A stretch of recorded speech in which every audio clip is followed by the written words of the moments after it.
what they have and then come up with something that fits, but it's also kind of fresh. And for me, basically, How very do you often know like a gut feeling, kind of like, oh, let's do this. This is weird. How do people find you? As a freelance, I've been basically just contacted from people who've seen like work I've done. And then recently I've been at a company for 4.5 years where the projects came in through that studio, through projects I was kind of doing at that studio. So kind of work creates work. So that company recommends you in some way then, or? They had to then because I was hired there, and now I'm a freelancer. So now I'm connected to them still as a like a freelance creative.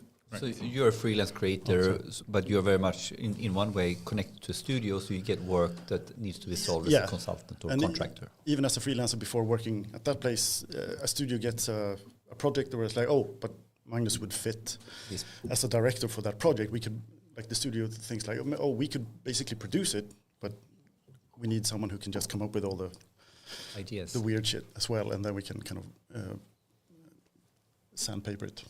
But go a little bit into when you say that you have a concept or an idea, and the whole what you are doing is expanding out that or fitting more things to it or angles to it as a way to lead up to a release. Could you just elaborate what that could be all about as an example that you have done?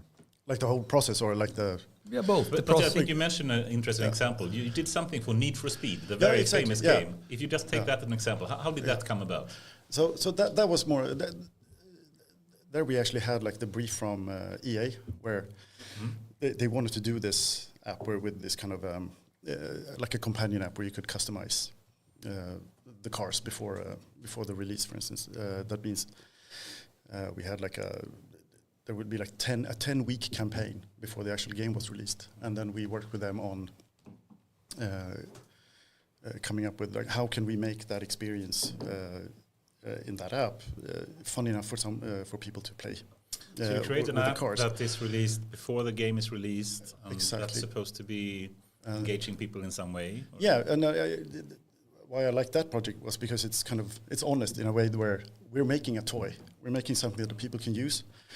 And then, so just dive into kind of expanding then the world from Need for Speed into this app, and where people can play and modify their cars. And then if they want to actually buy the game, because you managed to get into the app where you can transfer your car that you've modded into the game and actually drive it around. Otherwise, you can just keep using it as a toy, for instance. But, so in the end, you before the game was released, people could start building and designing their dream car, so to speak. And then when they got hooked, and of course they wanted to drive their dream car inside the game, and that was sort of that's a very nice, authentic journey. Exactly, and it already had the beats also that you need usually when doing that. Like if you have 10 weeks, that means we could drop like new car models and new parts, for instance, like every week, so people again could come back and see that there's more stuff to actually add and play with, and like new cars that was going to be in the game. That sounds like a brilliant idea to get people hooked and anticipating the game, and even get more and more sophisticated understanding. And I think that's where, again, what we're going to talk about here is like what I'm trying to promote and propose to these studios as well is not just like companion apps like that, or like second screen, as it's called. Like I also want a kind of second story, for instance.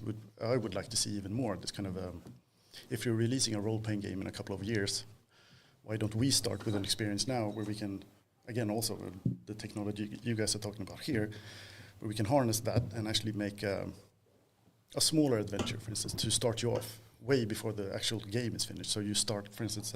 you can start immersing in a universe. And also your character. So, and that's also usually the most important thing for a lot of players, like who are you? The role-playing aspect of things, like so you can create your character and maybe go out on some kind of small adventure, for instance. But I haven't seen too much of that yet. But it's no, but I mean, like, I was many years back hooked a little bit on Destiny when that came out. Mm-hmm.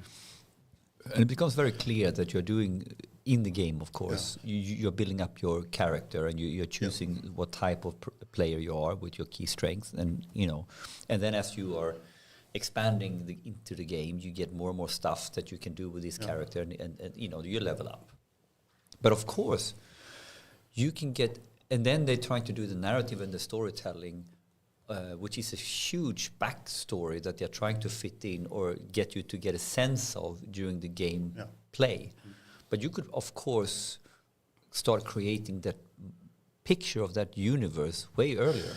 You can also create, to me at least, like the need to actually see what you can do with your character, and I think that's super important. Like you can start hinting about the world, and that's like a project I'm doing now that I can't talk about, but kind of start inviting. So you're working people on a very secretive project right now, and yes, you're in a very deep under all the phase. NDAs. All the NDAs possible. But it's very much based on that kind of, okay, they're not finished with anything yet, but they have a good idea, and now we're working on that. And you can start getting people hooked on the idea and hooked on the universe and start dreaming into this, and then in the end basically can't wait to get the game to start playing in that world. And I think it's, again, as gamers also become older, like now we have generations of gamers, like there's a casual aspect that I think is interesting that could be used as well, where, for instance, for me, I have this amount of time to shoot people in the face. Otherwise, I need to do all the other stuff. That means, but during some of the other... people in the face? What do you mean? Yeah, but in games. Ah, but, okay. No, but what I mean is like I have a very limited time to actually play with my friends, and we can actually go out and maybe... usually you shoot people in the face, but... but in the there's a lot of time around there where I can do so-called like upkeep, and I can also kind of play what do you call it, like Barbie doll. I can dress up my character. I can see what gadgets and what gear my character will have for the next time I'll actually jump in. Otherwise, I'll spend all the time in the game just fiddling, doing all the maintenance, and then I don't really have time to play. So I think there's a if I unpack it with my words, as a casual gamer who doesn't play hours and hours all the time, he might have be a profile of Henrik Göthberg, 50 years old, loves to play games, but he only has one chance a week when is not soccer playing to play with his friends. So here now, I want to have just gameplay where I'm actually doing the mission, I'm actually doing the stuff, shooting the bad guy in the face. But in actually to evolve with the game, there is a lot of things that happens that you need to dress, you need to fix, And here now is the side thing. How can we do that so you can work casually on those tasks on the bus? Exactly. While you then have qualitative gameplay when you're really with your friends. So you're not sitting fiddling with your character in the gameplay mode that you have casually maybe once a week. Yeah. Is that a fair summary? I think so. And I think... I'm sorry. That with, again, we can get into that more later, but the kind of future of all this as well, that means when we get conversational AI even better, and when we can control it a bit more, I can also sit on the bus and actually converse with other characters in the game. But I don't have to be in the game, but maybe I can still be in touch with a couple of characters, or... again, also like maybe create my own scenarios and stuff like that. So going crazy here, you can actually, we talked about this on the other podcast, you can, in your avatar, you can set up how your avatar can actually behave while you're not physically there for you. Oh yeah. That's cool. And also have, and that's a big question. You can also just have a completely living universe, but now we're talking a couple of years ahead, but that's, next step but is... Metaverse is going in this direction, right? We talked about this. Then there's just a term there, like, what is the Metaverse? But that's the only way it's going, is going to be... Yeah, because what you're saying is that right now you're playing your character when you're physically playing your character. Exactly. But maybe in a couple of years' time, your character is playing the whole time, and you put it on AI pilot while you are at the dentist, and you pick up the game. Where am I now? Yeah, and you can see the way you use, again, ChatGPT or like Midjourney, like image creation or asset creation as well. Maybe you just prompt your character. Maybe you're more a casual role play, like with manager games or something. Those games are also growing on mobile platforms. Kind of, you go in and you basically don't do much, but otherwise the characters play for you, which is a very to be fairly cool. I'd love to go more into what Metaverse really is and hear your thoughts about that. That's because, a good one. And I think the gaming industry is maybe some of the best people to really get this. Yeah. They are the base for it. I think so too. So it's true.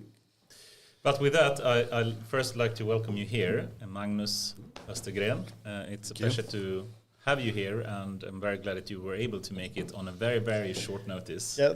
Yep.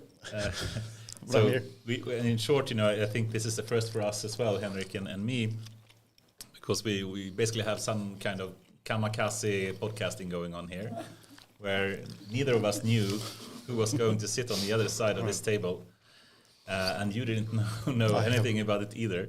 No, even a misunderstood text. I thought it was like in the future. So no. I compared it to like kamikaze karaoke, when you go up on stage and have to sing a song and you have no idea what you're going to sing. And it's tough, but it's fun, and it's it's fun. An this is super fun experience. But with that, we'd love to hear a bit more who you are. The only thing I really know is that you're a founder of something called POTEMKIN AB, and you're like an expert creative designer of some kind, or how would you phrase it? Who is really Magnus Östergren? So I thought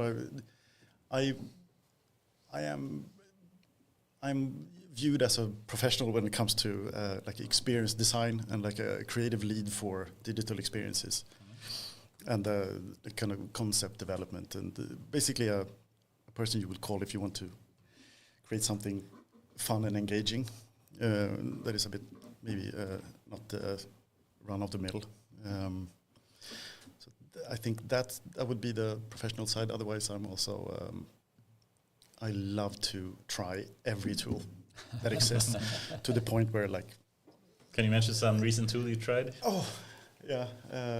No, I mean the reason that I'm just keep coming back to is of course like Unreal Engine that I just keep just falling back into, which is easy because again on what we're talking about here as well as with the.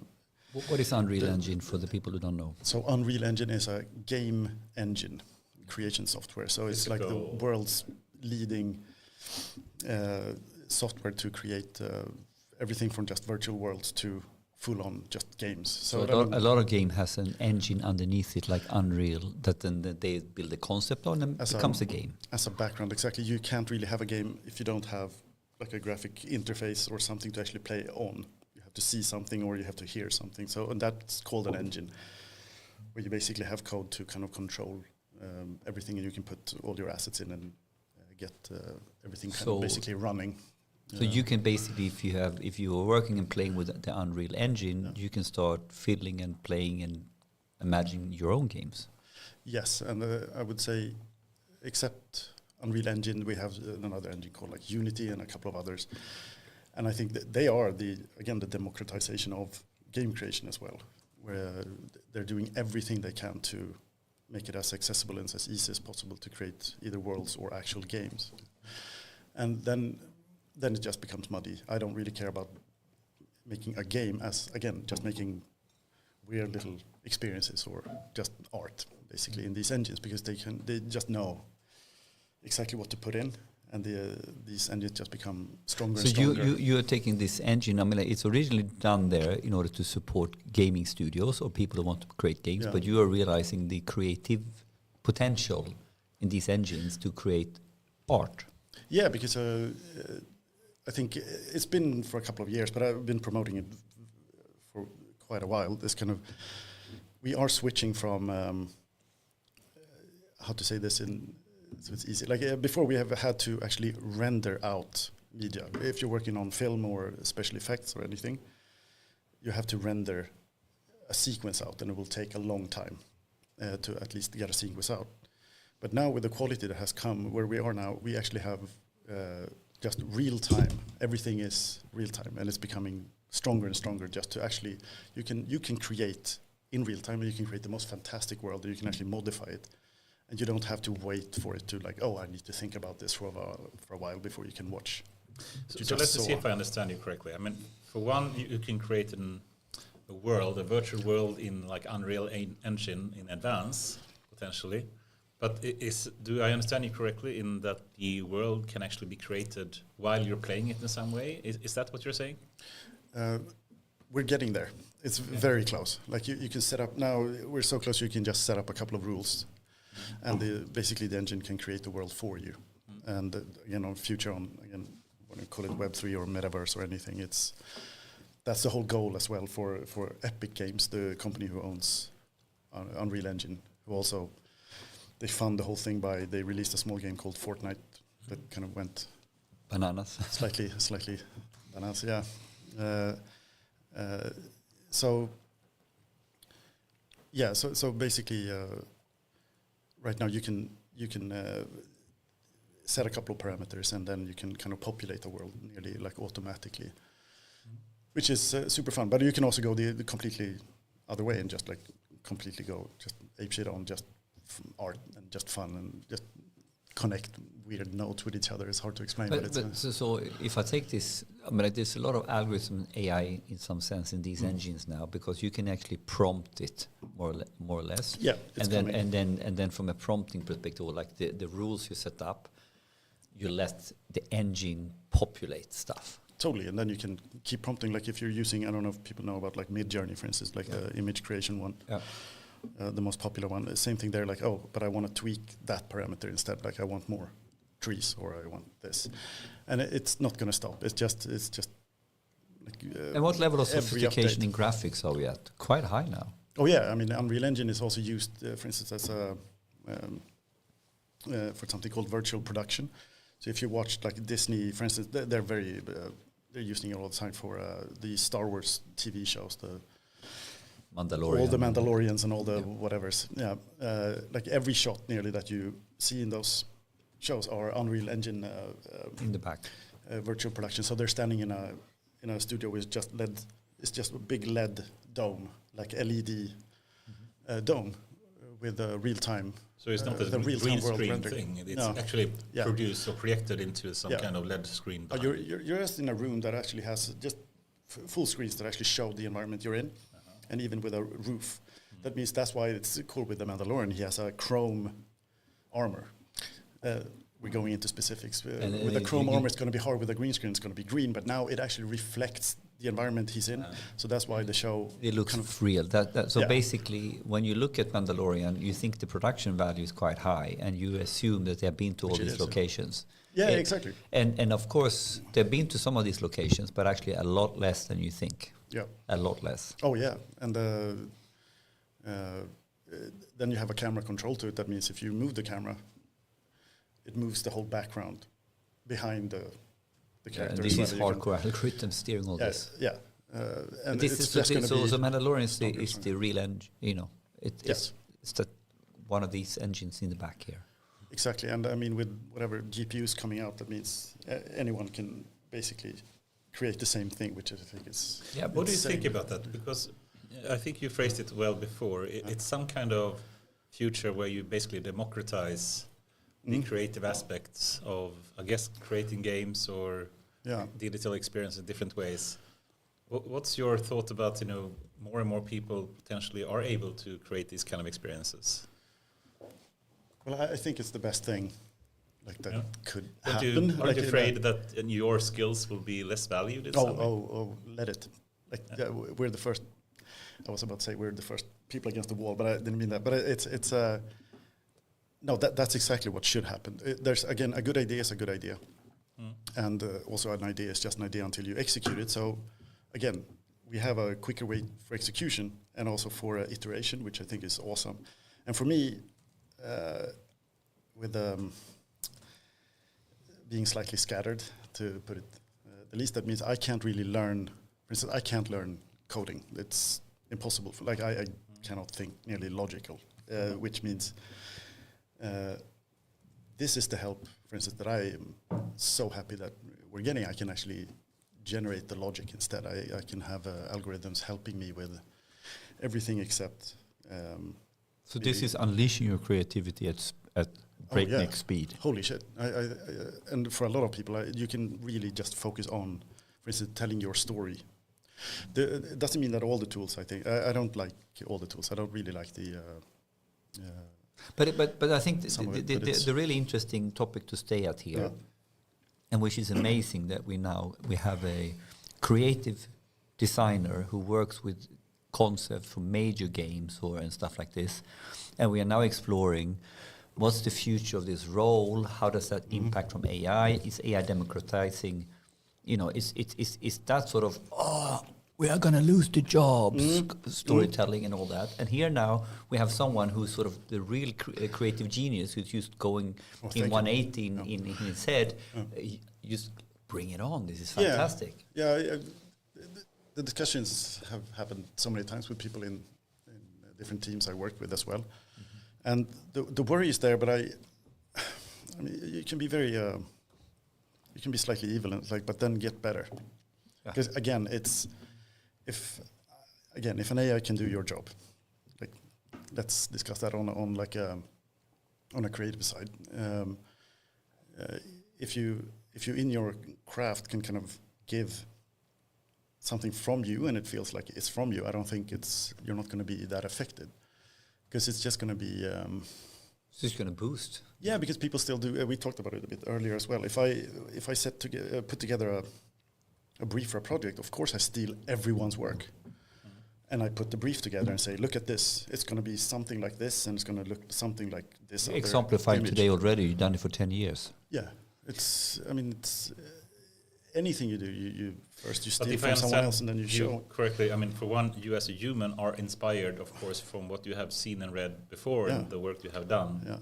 As AI potentially is as well, right? Is that what you mean? Yeah, and I think as long as I think what we're going to get is just a lot of noise, but we already have noise. I mean, we have pop music, we have TV shows, we have bullshit surrounding us anyway.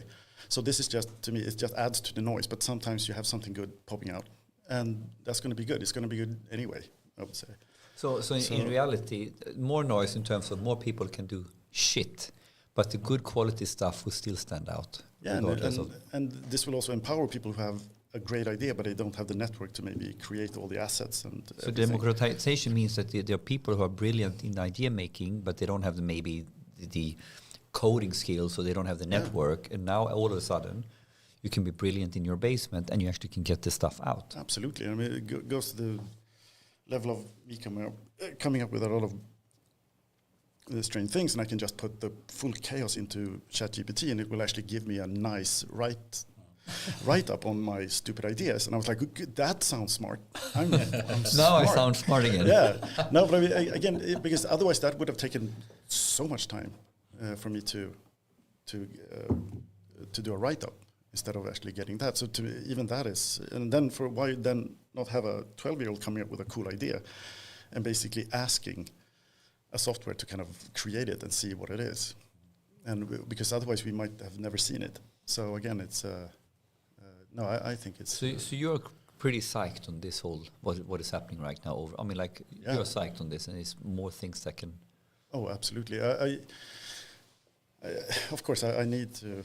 I mean, I would like your guys' opinion on the same thing of like there will be so much content created, and that would be my that would be. We'll be drowning content now. Yeah, and it will just be more. I mean, with again AI generated like music, to visuals, to everything. There will be everyone. I saw it the other day. Like people are basically, oh, now I can create art. At last, I couldn't before, and I was like, but you don't. You're not. With a lot of these tools, you're basically just having something else create something for you. It's like. But is that good or bad? I mean, like, so maybe this is one of the topics is how will we deal with so much noise, so to speak. Is that a downside that it might drown out the quality, or that we don't see the quality for all the shit? I mean, that's because we don't get through all the shit. I mean, would you accept? Would you sit down and listen to basically like an AI generated radio channel with like, lounge music, or like really really well made music that you nearly like? Like, would that be interesting for you? That's a good question. My son is pushing the AI DJ on Spotify all the time. And what does he do? I mean, like the Spotify version of this is, of course, that they're playing real music, but there's an AI voice coming in and sounding like an American DJ to make the whole thing flow. I kind of like it because it's builds an experience around the different tunes. That is one thing, right? But then you can go all the way into, is the whole thing AI generated and it's used like music, you know? But I think that would be the difference there, exactly. Like creating experiences with the help of AI. That's what Spotify is doing. Yeah, I think that's just spot on. That's just fun. That's like, we will keep working on that. I think that's really cool. And the same thing for me, adding characters to like experiences, even if it's just like a web experiences for a campaign for something, to have actual characters to speak to that know the whole context. They know the whole lore for a game, for instance, and they will actually talk about it. You can talk to them about things. Same thing, putting it into games. Those things are... So the NPC that you taught us before. The non-player character, like the biggest... When did it start? Like the 50s, I think, like the first game, and then like whatever asteroids. We've had so-called AI and bots or NPCs in games since forever. That's you're playing the boss. The boss. You're gonna kill the boss. Yeah. That's the AI. All of it. But I would say that the difference would be. Would you guys kind of start collecting AI-generated art, or would you listen to AI-generated music, knowing that it's... I think that's a great question. And let me phrase that in a nice way here, or in another way, because there are positive aspects, as you phrase it, where everyone can start to create very nice like experiences in different ways, and that's a positive side. But if we also think about what happened with, for example, the artist Drake and Grimes, before someone, I think it was called like Ghostwriter or something, wrote a song, and that song was in the voice of Drake. Yeah. And he made a lot of money of it, and he published it on Spotify and whatnot. And Drake became really upset, and he sued the person, and blah blah blah. Then we have Grimes, the other artist, the ex-wife of Elon Musk as well. One can't. One of them. And she instead said, you're free to clone my voice and create songs in my voice, but I want 50% of the revenue. Yeah. And then she made a lot of money from it. What do you think about this? We can also hear all about the Hollywood artists that are afraid about, screenplay writers, striking, saying, we'll lose our jobs. What's the end going to be? I would first recommend a movie called Congress with Robin Wright, where she plays an actress who, or an actor who gets approached to digitize herself to make an actual avatar for her. Then her agent tries to convince her to basically like do an upload of herself and a complete clone, a digital twin, basically for movie making. Which it's a cool movie. Congress. It's recommended. It's weird, but it's fun. But I've had even like, maybe I should make this into a business. I wanted to just call it Ghost, because how do you protect yourself from this? And again, from deepfakes to everything. I guess it's going to be used more and more and more. And I would say it's just going to be opinion based. If I don't like an artist, I would just go. That's just fun. Like Kanye, whatever. Make every clone you can, because it's just pop music. I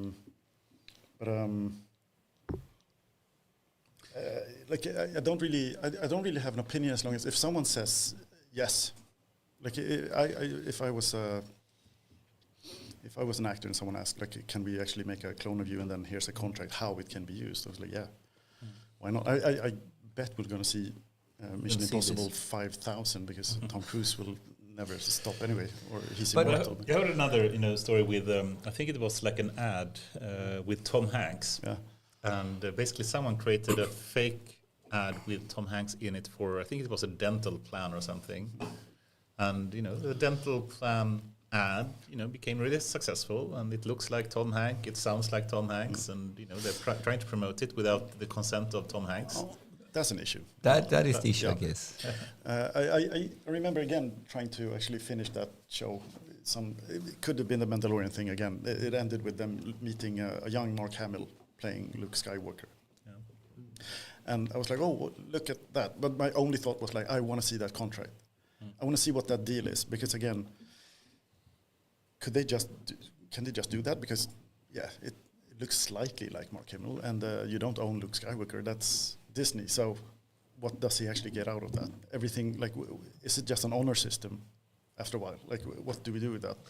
Yeah, because the one topic is then going into this from the crimes example, where you can basically put a contract and go ahead, and then there's this blurry, how far can you stretch it? How much of this has contracts? But then I think we get to the other point you started with. Are we interested in listening in AI-generated music? Exactly. Are we interested in looking at AI-generated characters in a movie? And I think that, I don't know. I really don't think I know that, because take an example. Take the last movies of Avatar. Yeah. Okay. And here we get a very strong connection and feeling to the blue people on a different planet. So clearly characters that don't exist, right? And then the whole thing is like they're human character, and then they take on slightly different shapes. Sigourney Weaver in blue, right? But the movie kind of works, right? But that's because that's an avatar played by an actor, though. Yeah, but and then you take it one step further. I kind of like Toy Story. If you go back to cartoons, and you go back to all the what comes out of the Dream Factory, what comes out of the different. We've done this with characters or cartoons, and from the 30s, right? Yeah. So I put to you, what's different? I think it's just going to be blurred. And in the end, it's the quality of the movie, it's the quality of the character build-up that will I, as if you go into this from the brain perspective, I'm okay to be fooled in the movie because I choose to be fooled in the movie. And I think that will hold true for an AI character as well. I don't know. Maybe because you're still talking about puppets being controlled by a human. Like, Tom Hanks really played that little cowboy character, whatever it's but then watching a movie and going out from the movie theater is like, they really faked Tom Hanks well in that movie. They really made a good 25-year-old Tom Hanks, and boy, howdy, they directed him into being what? Who played Tom Hanks? Exactly. Or so they sampled a lot of Tom Hanks and then made a fake Tom Hanks act. There's not much to, I don't know, maybe. But will we care? Will we even care? I'm not sure. No, I would maybe care. It's like, I wonder how Tom Hanks prepared for, really, he didn't because he's dead. Like that would be and maybe same thing for music. And I think, again, with watching a lot of AI-generated art, it's not like, I wonder what they thought about when they made this. That's just out of the question. It's like, there it is. There's only that's it. It's just a render now. There's no that's true. So one aspect is, will we be interested in it? And I think we will. We'll get used to having that. But another aspect is, what about people that are offended by it? That they use their voice, their picture, their character, and they're all even China has regulation on generated AI saying, if you have that, you need to label it, and it needs to be clearly stated that this is actually AI-generated content in some way. But I'm not sure. Do you think that's the way forward, that everything that is using AI or in some way or potentially is fully AI-generated should be labeled as such when seeing it? I don't know if would and should. I think, again, with the noise, I think it will just going to be there. And I have my own weird theory of, or it's not that weird, but a hope that we will instead kind of maybe gather around actual content creation, human content creation. So we'll have the noise, but we'll maybe meet up in a group and we'll actually see someone paint like a piece of art or actually play music for us. So we'll there could be a distinction, which I think like a counter culture to this, because people will accept anything. That's what I mean with like pop or TV shows or Disney. Like people just like, oh, good, it's there in this movie. But I think that is close to the truth. That you can find that also. You can find patterns that suggest evidence for what you're saying. Yeah. So we're living in a digital world today, right? You don't need you don't need a watch. No. But Rolex watches sells like crazy, Exactly. which is an antique mechanical watch, but we are connoisseurs now of the beautiful design of mechanics. And the craft. And the craftsmanship, right? And you can then take the story, okay, I can go to a movie and watch a digital cartoon, and I get a lot of enjoyment out of that. And I know when I'm looking at the Incredibles today, that is fake. And this whole fake will just be more and more blurred. You know, so that will exist. But then sometimes we will go, you know, I want to be a movie connoisseur. I want to, you know, I even like, you know what? Maybe the theater will become even bigger, right? Again. So I think there is an expression, and there's going to be subcultures, and it's going to be tribes that buys into different things. And I can see myself watching AI movies where I don't care. Used to get entertained. I'm tired on Wednesday afternoon or evening. Yeah. And then I'm going to the real show to see a cinematic movie with the real actors, you know, and then paying shitloads to get that done. No, I hear you. I think we're like reaching the peak of what do you call it, passive procrastination. Yeah.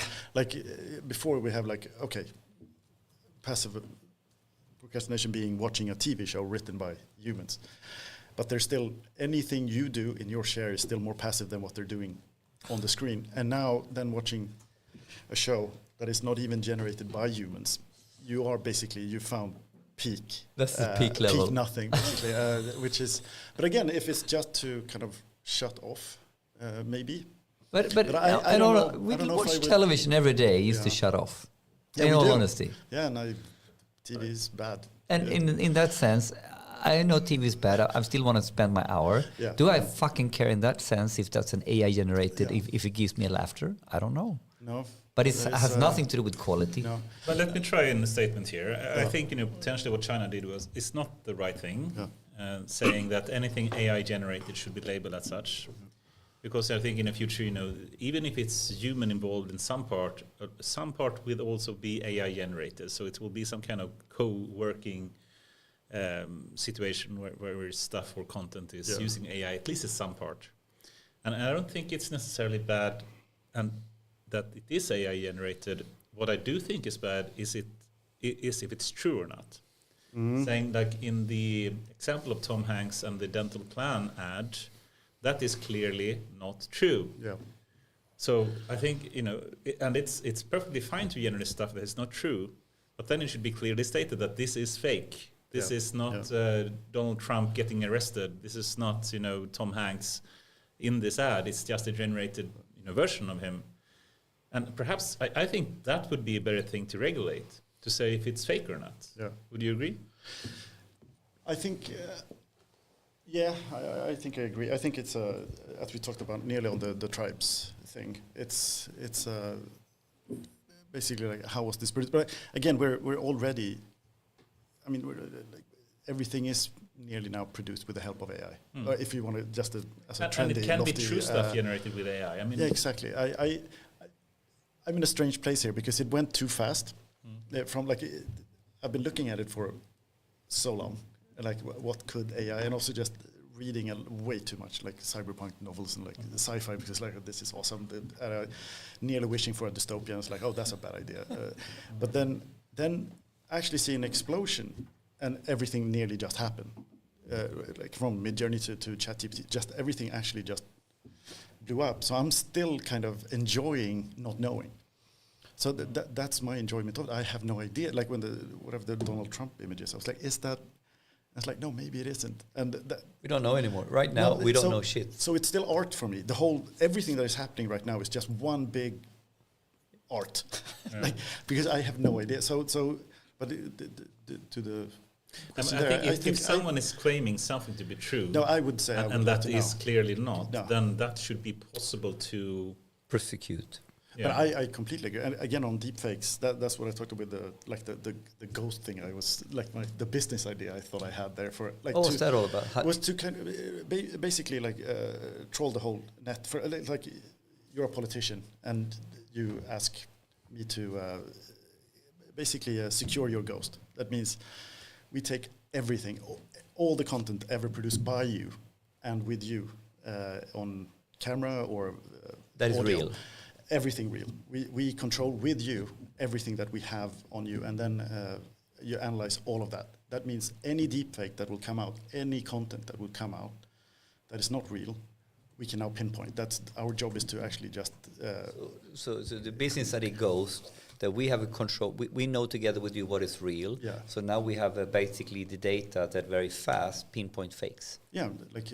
Interesting. And now I've given it away. And God damn it! No, but I think that's going to come anyway, because that's what you're going to need.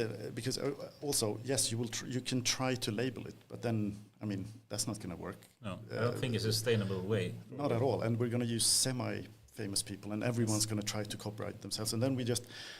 I mean, it's going to be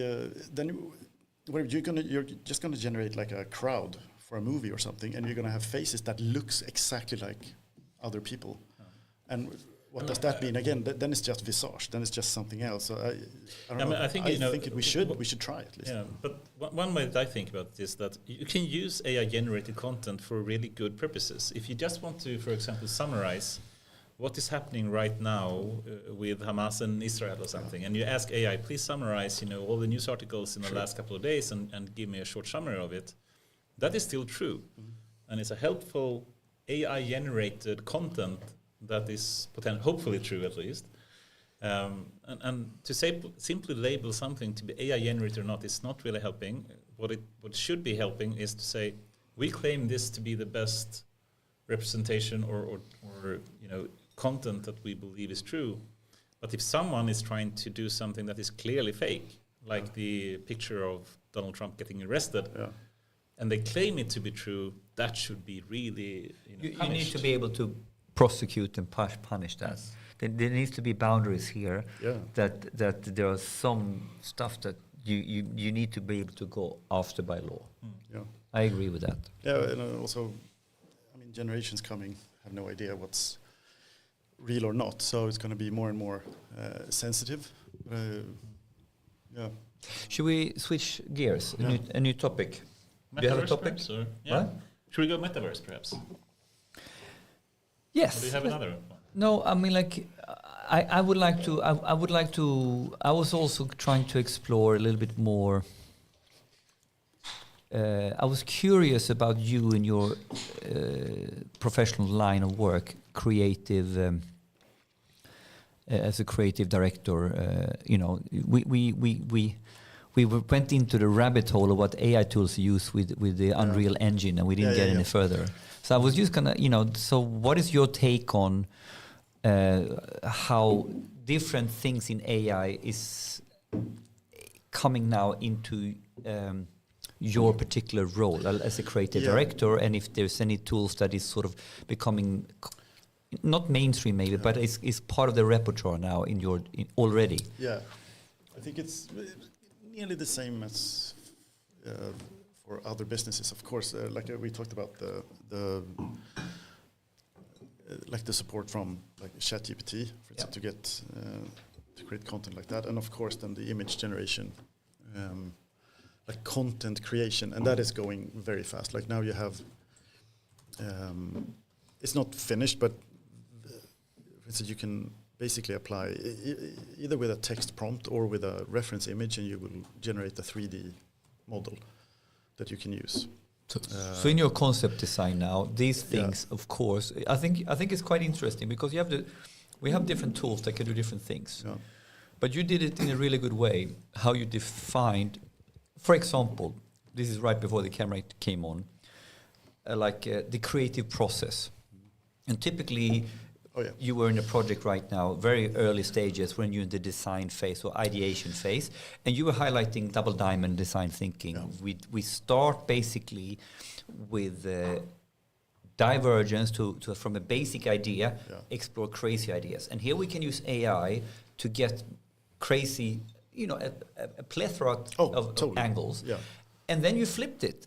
Yeah. And then when I've done that, and I get into the convergence part, and I want to sort of narrow it down, or like you said, I have my crazy notes now, and my writing is all over the shop, and now I can use ChatGPT to make it into a succinct brief. Exactly. So all of a sudden now, AI tools that is you can use as things to help you explore and diverge, and then you flip it and you use the same tools, even maybe in the convergence space. That kind of thinking about understanding the underlying director's process and how you now fit tools into the end-to-end cycle. Yeah, and it might.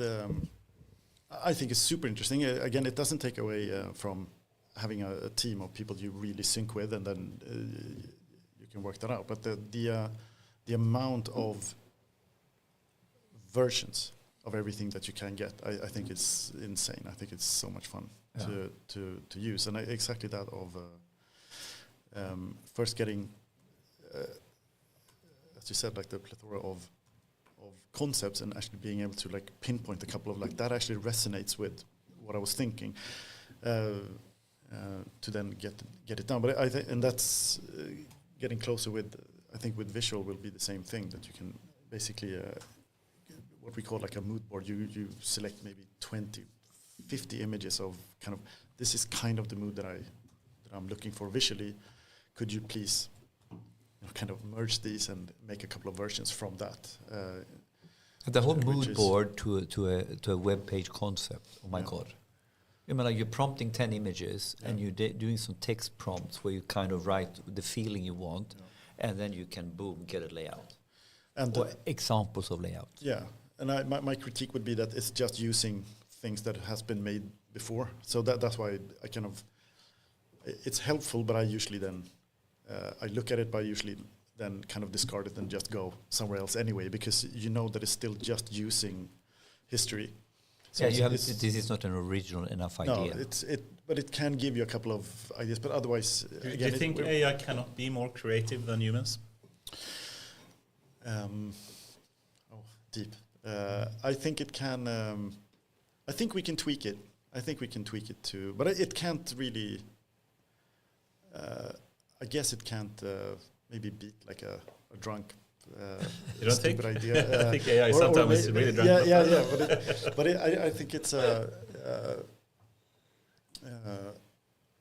I still think it can help. I really do, like creatively, but at least to unlock or unleash stuff. But I haven't seen anything that kind of strikes me as like, holy shit, I would never have thought of that, basically. But it's. But is it that already creative? Because that is how we create, right? Yeah, it's not that we basically everything came out from nothing. No. We collect data, and then we create something out of that data. So, what's the difference? No, and that's been my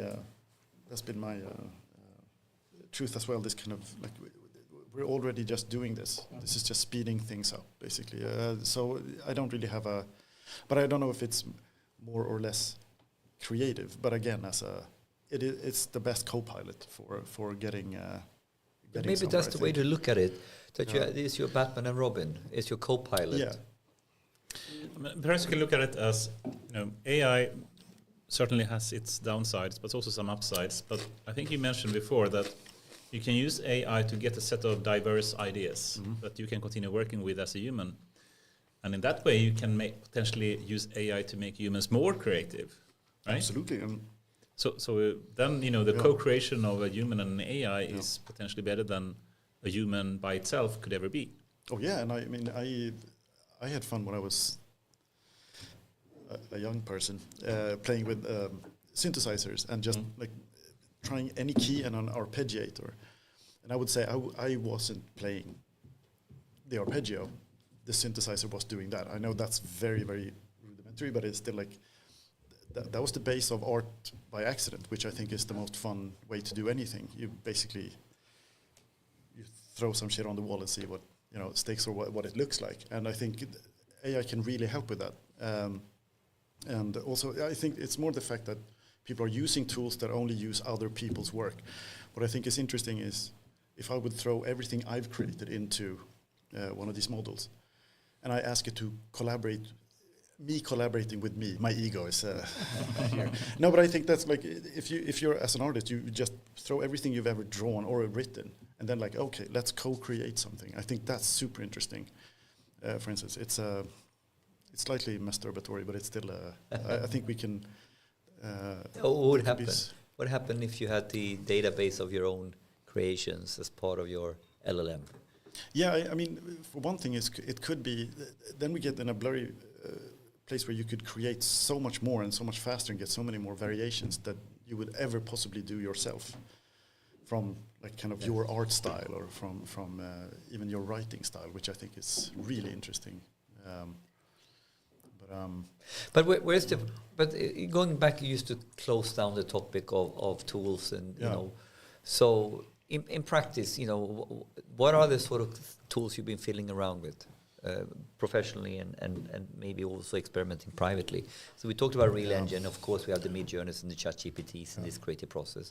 Any other tools that kind of pops out that's sort of targeted for the creative director that we don't know of? Yeah. I'm trying to think if there's any specific. I would say it always comes down to these kind of image generators, I would say, and then it's getting closer for, but that's not really for a creative director, but like for what I talked about, these kind of content creation apps, for instance, like you can ask it to create, like give me a landscape that looks like this, and basically just generates it for you. But otherwise, it's, to me, it's a lot of, it's still very like a team lead role where I kind of still work with people who does that. So I think the tools aren't that significant yet, which is because you're still working way more on like a concept development and kind of from a direction level. So no, I don't think I'm waiting for more, and I would say that's the, like we talked about before with the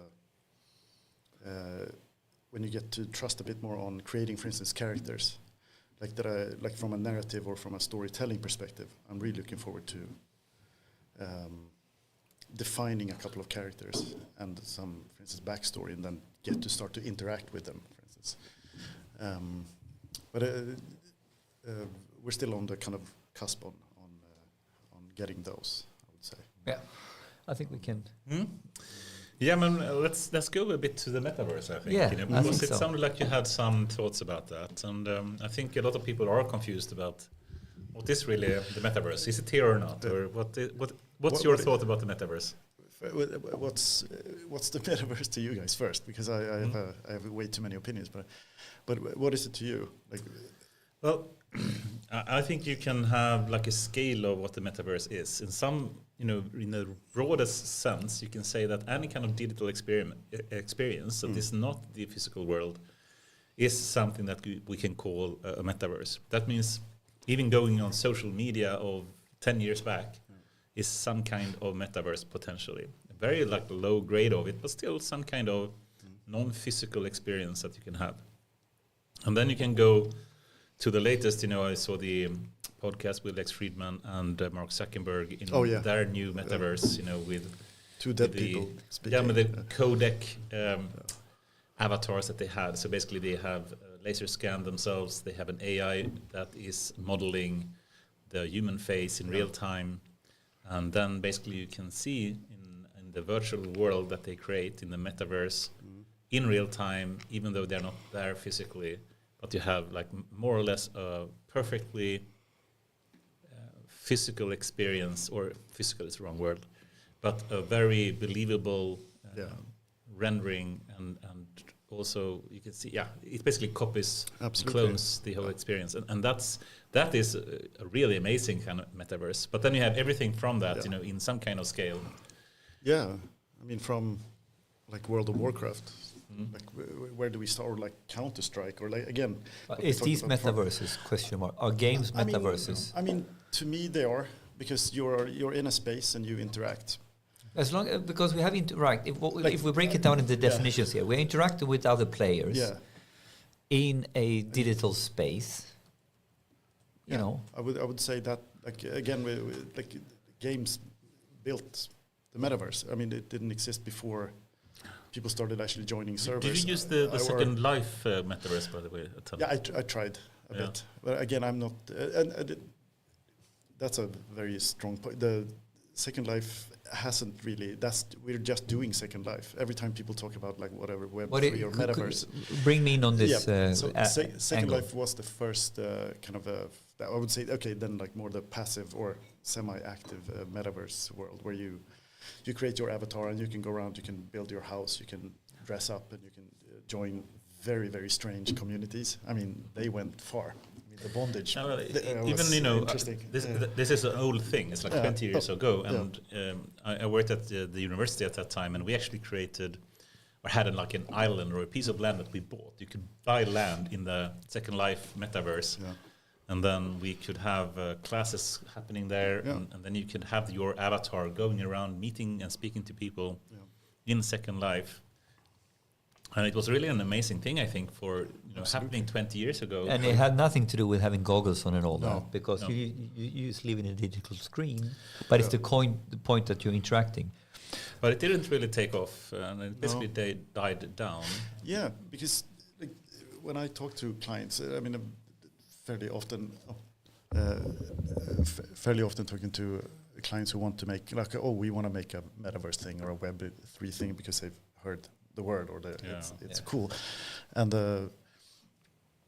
I think usually my first answer is like, but what's the point? They need a purpose. Like you need a purpose to go anywhere, to go shopping or do anything. In a game, that's why games work, and that's why I think games are still why they win, because you actually have a purpose there. We give you, this is what you need to do, and also we'll give you some dopamine kicks while you do it. And if you go into, for instance, Second Life or one of these more like whatever, just metaverse worlds, they like what is your purpose there?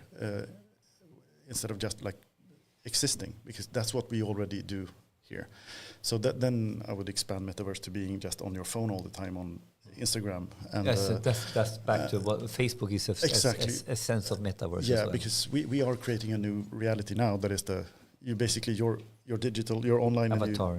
It's another digital universe in some. Yeah, so it's a Metaverse. Yes. And we all look prettier on Instagram, exactly. Right? Yes. And we run out and we gather some memories with our cameras, and then we upload them to our new reality again and curate. And by the way, you don't upload the pictures when you take a dump. Exactly. You only upload the sunset, right? The curated life. So the curated life is not the real life. No, even in reality today, the way it is a fake. It's a metaverse for sure. Yeah. And why would you like to be in a 3D world? I think again, Minecraft is a brilliant example of a nice metaverse world, because you have enough purpose. Yeah, there's always purpose, and then you can also just gather and do whatever. And again, build tribes. You can do basically what humans do, but there's a play aspect to it. There's a creative. It is a building something. Exactly. Yeah, but okay, let me take another angle then on what is metaverse. So there's more and more discussions in industry. And very concretely, if I talk about going to working with manufacturing, working with big assets. It's time for AI News. Take that first. Brought to you by AIAW Podcast. Take that back. Awesome. Do you want to make the... Okay. I think you can take it. You're much better in... Let's take a middle break here, and we have a news segment that we are taking. So let's take a pause from the normal discussion and move into some of the hottest news that we've heard over the week. Henrik, do you want to start, or should I? Let me start. So I'm going to start on two quite interesting topics, I think. I'm going to start with first of all, Norway. They released their statsbudget on the 6th of December. And then, I think it was today or yesterday, I read a Medium article where they have sort of dissected the statsbudget to understand what was the AI component of the budget. And the main topic here, of course, is that it very explicitly has stated that they should spend at least, the definition is at least, 1 billion, I guess, Norwegian kroner on AI innovation and research. And I think that is quite interesting in the terms that if we now start contrasting who is talking and who is putting, investments behind their words, who has guidelines and who has, projects, all that fancy stuff, but not one single dollar or kroner to the name. And as to be frank, it's all talk until you start putting investments, and you really need to live up to where those investments go. So, let's talk a little bit about that. What do you think about hearing that they are very clearly articulating 1 billion? One is a lot or a little, I don't care. The point is to really be sharp on it. What do you think? I think it's awesome, of course, and congrats to the Norwegian government for making this decision, I think, and they will benefit greatly from it going forward. Then hopefully they have to execute it properly, of course, but I think it's so obvious that anyone that can find the right way to benefit from the possibilities of AI will have a great success of doing so. Then, why should the government get involved, you can ask. Couldn't simply the normal private industry do that investment themselves? And, sometimes, if the government gets involved, they may not be as innovative, or they may not, be able to find the proper way to do it. And a lot of people are complaining that the EU Commission sometimes are deciding and micromanaging almost some of the investment they're doing. But if you manage not to do that and simply say, we're not going to micromanage, we simply want to enable companies and public sector, I guess, to find the best opportunities with us and then let them do it, I think it can be really successful. So I think it's awesome. But I think there are two parts to this conversation now. First of all, you will get nowhere if you don't have investment behind it. And if you really want to be serious, okay, put some real money behind it from the government. Step one, tick in the box. The next topic is then, how should that money be spent? How should it be invested? Do we think that we should have the government do startups for us? Probably not a good idea. But what I do know is that you have so much work that needs to be done. And we have a stalemate if I go into the public sector, if I go into schools, etc., that they can't get out of the hole. They need to invest themselves out of the hole. But the current budget in those areas don't exist. And so basically, the next step is then, okay, we have 1 billion now. What is the most bang for buck? Where and how to spend that? I mean, and going back to this article, he was doing a dissection. So, okay, let's now go into the details of the budget. Have they related to this 1 billion in relation to the school section or like this? And this is where it becomes super blurry, right? So they made the first step of okay, we have earmarked money. Still a lot of work to be done even to spend it wisely. And how do I use that billion, maybe in correlation to support the school system? Or I don't know. Yeah. But this is not answered yet, to be honest, right? So how to spend the billion is the next step, of course. That's my take on this. And what do you think? I mean, again, it's positive. Again, on recognition and if a government actually engages, but as you said there, what is it actually going to get spent on? And right now we're in the complete before with the internet bubble. Now we're at the peak of everyone coming up with every idea and also getting funding for nearly all of these ideas for any kind of small service using AI, and of course on education and learning quite a lot. So what would be the application? But so the core question, I think, is the interesting question that is still quite blurry, even in this proposal, is that how and what is the role of spending this billion? Yeah. That is the most interesting one, right? Because I could argue maybe you need to use that budget in order to fix the school system or something completely different, right? Or you need to use that budget in order to massage talent. We need to invest in order to get AI talent into the ecosystem. So is this a one-to-one spending between 1 billion and coding AI? Not so sure. I mean, I think it's more about, okay, I want to spend 1 billion to fix the regulatory greasing of this. I want to spend 1 billion to set up an institute for AI regulation. Those are the real questions I think is critical. What is the right money and the right way to spend the billion for a government? I think, this is an example of, what is really a leader? A leader is not someone that tells people what to do. A leader is someone that shows the direction in some way and give the necessary preconditions for someone to do and move in that direction. And if they do that properly, that can be an awesome thing. Yeah. And they need to keep their hands out of the cookie jar, so to speak.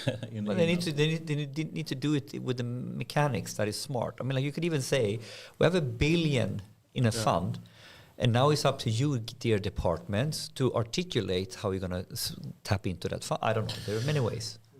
Yeah, but I think, like what you're saying, there's no point in saying we have a trillion that we're going to put on. That's what I mean. Like, we're going to put 1 trillion on the internet. Like, what does that mean? Good. Yeah, IT tech. Like, fine, but you're going to fuck it up anyway. Like, if it's just exactly trying to get a couple of experts, and then we'll have some governmental projects. That's not what I hope they're going to do with the money, by the way. No, but I see that problem. Yeah, so I think what you said there is exactly what I think that is there any kind of plan?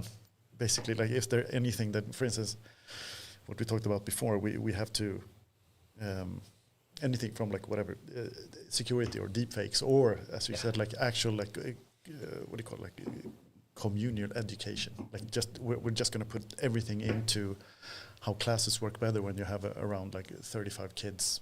We're going to go bananas and have AI on every grundskola. That's what we're going to use the billion for. Or we're going to use the billion to just at least research how AI can help. Yeah. I hope they don't only do research, but I don't think they are. But research should be one important step. But it needs to also be the engineering of actually building products and finding the proper use in society. But this is the problem. Like, they have earmarked it for innovation and research. They did? Yes. And I think this is scary, right? Because all of a sudden, they should put the money on, I don't know what that means. But I mean, like, they might need to do, as you said, real stuff, engineering and stuff like that. But the one sentence is 1 billion for innovation and research. Goran, do you have a view on this? Well, I have, but I don't know. So I used to do a conference which was e-health and IT, and I'm going to be a little bit of a hypocrite right now.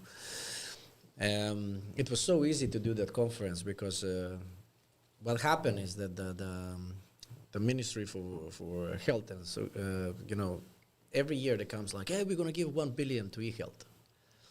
And then the whole conference is about like, okay, how are we going to divide this money?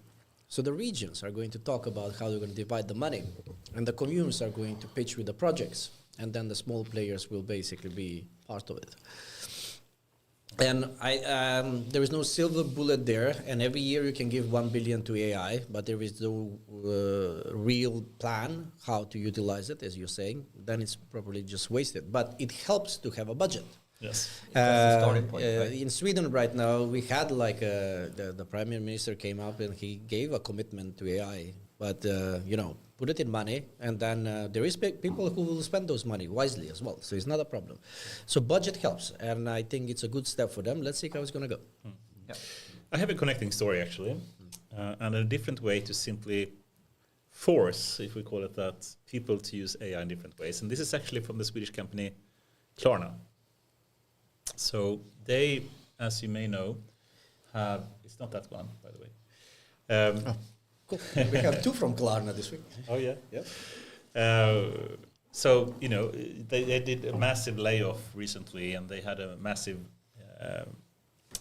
loss in money recently. But what they're saying now is they are going to compete with the majority of banks. Klarna became a bank, I think a few years ago or something. With a full octroi or like a proper licensed. Yes. I think they reached that level, right? Yeah. They're a proper bank these days. Anyway, they're now saying, and the founder of Klarna is saying, that this is a major shift and they're going to quadruple the turnover per employee in 4 years. So they basically can measure how much money or how big a part of the total turnover of a company that each employee has. I guess they're simply dividing the total turnover by number of employees.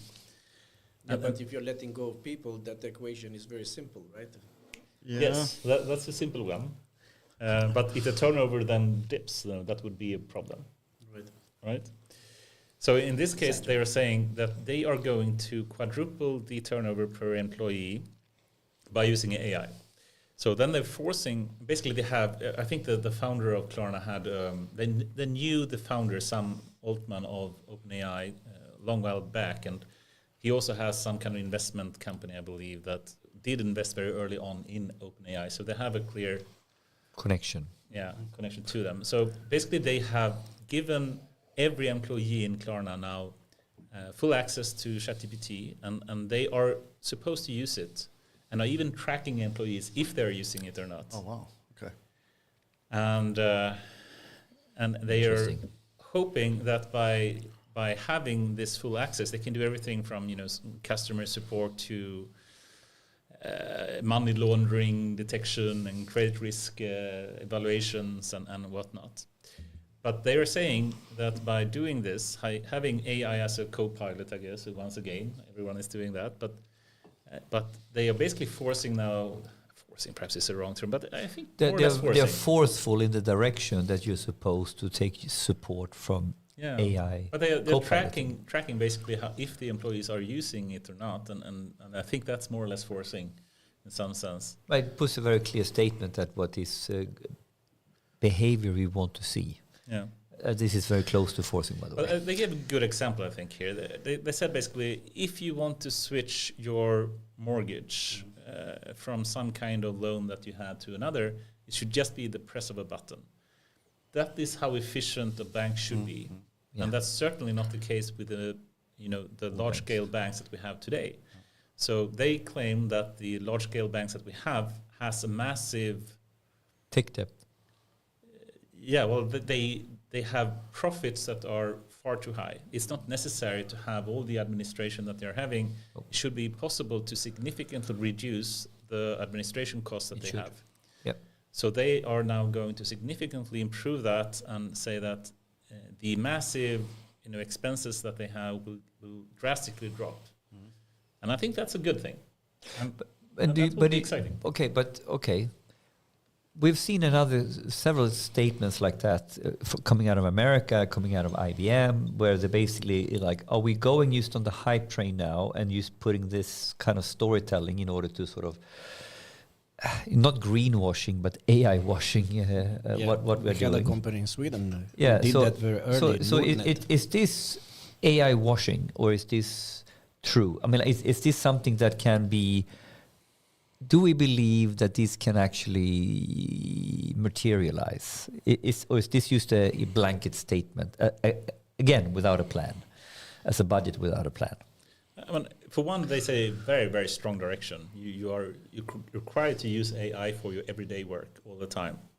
They also say basically that they had to lay a lot of people off, and now they are going to hire in a pace that is slower than the normal churning rate, so to speak, of people, which means they're going to reduce even more the number of employees, but they still are going to claim to have the same functionality and service to the customers by using AI together with humans. So for one, it's kind of interesting, in the terms of are AI going to replace human, workers? In this case, it's not really replacing; it's simply augmenting, I would say. But still, in some way, they are reducing the number of employees. Yeah, by augmenting, you reduce. as well, because potentially. you make one employee two or whatever. Yeah, you want to say. At least if you keep the same level of service, but if you actually increase the level of service, then you instead could keep the number of employees, simply increase the service level instead. What was your thought, Magnus, on stuff like comments or statements like this? Yeah, I don't really know. My first thing was like, but isn't Klarna like a company that should just be an AI? Basically, like why does anyone work there? But again on what the actual function is. So can it just be completely automated? But I mean it comes down to the. Probably there's a huge level of automation that could be achieved. I think they had a new slogan basically for the company. It should be something like the AI-driven payment system or something. Yeah, I like smooth better. Again, but it's basically. Oh, sorry. yeah, again, 2015 and 16, there was a bank. It's still a bank. Yeah. Whose name tag was the first AI bank in the Nordics, Nordnet. Really? Yes. Interesting. Yes. And, 2015. 2015, and they were riding the hype. 2015, 2016, and they ride the hype on AI, and it was supposed to be fully automated. And they invested a lot of money in Amelia, the chatbot, and everything was supposed to be automated as much as possible, and it didn't fly that much. So. I mean, like they're pursuing that dream, but it's still quite a lot of admin. Yeah, exactly. But I agree with Magnus in this terms. Like, shouldn't Klarna just be an AI thing? To just like automate everything, right? When it's on that like kind of pragmatic level of data, it's like. Of course, they started and then hired everyone, but it feels like if in a couple of in a decade or a couple of years or something you would nearly just started basically with a fully automated system, and but with a good offer. But I think with the progress that we've seen with large language models, they can do so much more than they could in 2015. But to say they can fully automate everything, that's not now, not yet. But perhaps in some time. But I think still we need to have the collaboration with humans. Yeah. Any more topics, or should we stop there? We have more topics, I think. But time-wise. Time-wise, we are done. But let's make a quick one, right? It doesn't exist. Yeah, we did good last week. Oh, you did? We did good last week. Let's go quick. Yeah, so I found three actually that I think that are very interesting. The first one was actually the Chat GPT and OpenAI as a company. They just and this is actually a couple of minutes ago old. They reached the 1.3 billion revenue per year, generating over 100 million per month actually, which is 30% more than they had in a month. So you can see actually how this company is accelerating at this point of time, and it's this is huge. On the other note, 1 billion per year company now. Yeah, 1.3 billion per year company, 100 million per. What's the profit though? Yeah, that's we will never know that. That we shall talk later about. On another note, you have basically a Wall Street Journal released like a research where they are actually saying that this current generative AI hype and LLM hype is going to be a headache next year, because the cost behind developing and sustaining and managing all of this LLM in the company, no matter if they're open AIs or if they are open source or develop in-house, it's just very costly. So as an example, they put like Microsoft that is potentially losing around like $20 per user per month for the GitHub Copilot, and they're selling Microsoft Copilot for $30, I think, which is like 5 times more than a monthly subscription for Microsoft 365 or something like that. It doesn't matter. It's just basically it's a very interesting tool. It's a super expensive. It's a hangover coming. Yes, it's a hangover coming, and I think that even on this podcast we should have honest discussion. Bring this like a couple of people that have actually done this in the organization and just talk about expenses, because cloud computing and this together is going to be a headache for many people next year. Back to Klarna. The Klarna bought PriceRunner some years ago. So now basically there came a news that They are aiming to take at Google and Amazon with the AI image recognition tool for shopping. So basically, you have your mobile, and then you take a picture of some kind of a what is called like a T-shirt or whatever it is, and it provides you like where to buy it and the best prices for it. And obviously, the tool is trained on the price runner data that they bought a couple of years ago back, or so I think. It was a very hefty price that they paid. They paid $1 billion for Price Runner. So if this comes true, then that was a very good investment, so to say, right? So they're becoming a proper tech company, not only a bank. So whatever we said about the bank, that is a division. And now this is something else. I know the Price Runner founders. I actually worked with them. Yeah, that's right. Back 20 years ago. Back in the day. Yeah. Wait, what was the technology, or what was the company called that went into Price Runner? You were working on this great, this search and indexing and before Price Runner, I had a Bugsoft, but that was was not connected. And to how Price did you Runner. get to know the guys? We take that later. Okay. You had one more news for today. That was the chip. Yeah, okay. We have two more news. Yeah, come on. Let's go fast then. Okay, do the 23 chip. minutes. Yes, so the ship thing. So I think this is an interesting story that people don't recognize the monopoly that we have when it comes to AI chips in the world. For one, of course, we all know that NVIDIA is clearly dominating the latest type of GPUs that we have. But we have competitors, and some companies are building their own AI chips, like Google with the TPUs, and Tesla with their FSD chips, and so forth. But still, NVIDIA is by far the leading person. But in fact, NVIDIA is not manufacturing the chips. They are designing it and then asking TSMC in Taiwan to manufacture the chip. And they have a technology to do that. And of course, I think TSMC is like providing 90% of all the chips to the Western world. So they are even more dominant and have a greater monopoly than NVIDIA has in that sense. For the full semiconductor, all this. But TSMC is not actually creating the technology to create the chip. This is another company in Netherlands called ASML. They have this kind of lithography tool to produce the atoms in a proper way using some laser guided tooling, which is super hard to create, and there is not one other company in the world that can do this. Wow! So this is the real secret behind the secret. Yes. So and I think this is where you should buy will stocks. Be a bit technical now, but I think it's so interesting because if you take the latest H100 GPU from NVIDIA, it's using some 5 nanometer transistors. This is small stuff. It's really small stuff. If you take the A100, it's the predecessor, a bit older GPU from NVIDIA. It's 7 nanometer transistors. Actually, in the iPhone, you have the smallest transistors of today. It's 3 nanometers that they have.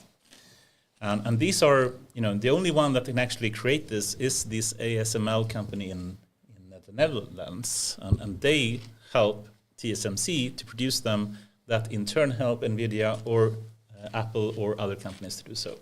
And this is the small company that everyone is depending on.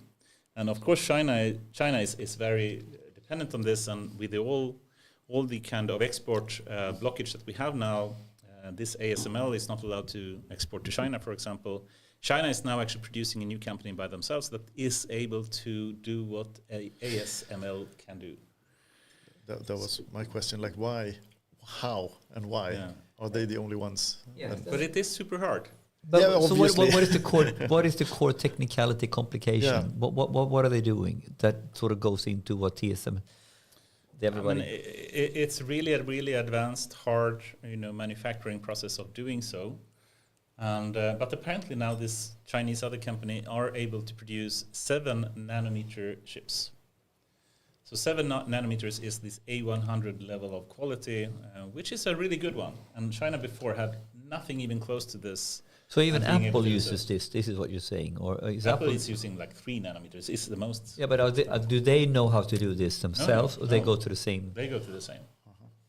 So it's one company in the world that can do this. And this becomes then I'm trying to follow you. So they are doing the stuff, designing it that ultimately becomes the design that you put in a big manufacturing plant in order to produce That's this. TSMC normally, but it can be Intel or Samsung or something. But the technology used to actually produce the chip is one company in the Netherlands. Can I buy stock in that? Yeah. You can. Yeah, ASML is like a But are they huge on the stock market? Yes. Of course they are. They have been for ages. The first time I worked with them, it was 2006, 7, and etc. There was another company in Italy which was called ST Microelectronics. They did similar stuff. Yeah, they did similar at that point of time, but ASML is like, the Chinese company is called SMIC. Yeah, it's very SMIC. What's up with the 4-letter thing? But also SMIC, I think it's the least imaginative kind of name. It's a semiconductor manufacturing Incorporated. it's it's honesty. But what is TSMC? TSMC. That's Taiwan Semiconductor Semiconductor Manufacturing Company. Well, there we go. And this is what we do. This is our name. This is our name. But I mean, this is a big thing for China, of course. But this is the layer on layer to understand the AI industry, right? And we get to what powers the whole thing ends up in a small company in Amsterdam. That's Semiconductor Manufacturing International Corporation. Yeah, it's the least imaginative kind of name. Yeah, it's like TMC but backwards, right? All right. Cool. OpenAI was planning to create their own AI chips, and Microsoft as well, because they want to. They can't do the lower stuff, They can't do the ASML. And how far has Elon come on this? Because he's doing the chips that he was saying was the. I'm not quite sure. I think they are still asking TSMC to do the stuff for Elon. Because he got to go. No, but he wanted to build 3 GPUs was 3 nano. optimized for autonomous driving for some. Yeah, in so some they way. have their own chip. Yeah, they have their own. It's being manufactured, as far as I know, at least in TSMC. Okay. But anyway, they now have the potential to come really close to high-end chips. And what I heard is that they have a bit of a different technology than ASML has that potentially can scale even better. And they are potentially able to go to 2 nanometer chips soon, which would be top of the line in the world. But we'll see. But it's kind of big news, I think. Does Moore's law apply in these contexts as well? This is more or less exactly Moore's law, because Moore's law was originally the number of transistors you can put on a chip. Yeah. And now we're talking about the different dimensions of the chip. The smaller you can make the transistors, the more transistors you can put on the chip. And then so this is part of Moore's law. All right. What would happen with the? Sorry. No, please. What would happen with the like faster processors and people writing shittier code? So like there's not really a speed increase. What do you mean people are writing shittier code? Is the bottleneck the chip anymore, or is there other bottlenecks? I don't remember. I'm going to try to find it. I read about like the fast computers means people write actually non-optimized as optimized code, because like the I get it, because people then when you only had 20 kilobytes, you were really sharp at writing super efficient code, and now that craftsmanship is dying because there is such an abundance. Is that the argument? Yeah, so like there's a good enough thing here. It's so fast so it doesn't matter anymore. But then again, with the huge AI models we have of today, I think there are too big. I think what's going to happen in coming years is that the size of these models is going to drastically drop, and we're going to have like a modular kind of architecture. And those then coding will be super important again to get high performance out of a lot less data or size. At least we won't. I think today we have this kind of huge demand on the hardware, which is causing the kind of cost that you Goran just mentioned for GitHub and Microsoft, and that is not a sustainable solution. And we really need to reduce the hardware dependencies and the cost for doing so. And I think that is what we're going to see in coming time, while still increasing intelligence, by the way. I think, the transformers models that we have today are extremely nasty and wasteful in the number of parameters. That's going to change, in my view. Right. All right. Awesome. I had Should one we- piece of news more, but I keep it. I'm joking. I had it, but I'm not going to say it now. Okay. I'm going to say it later.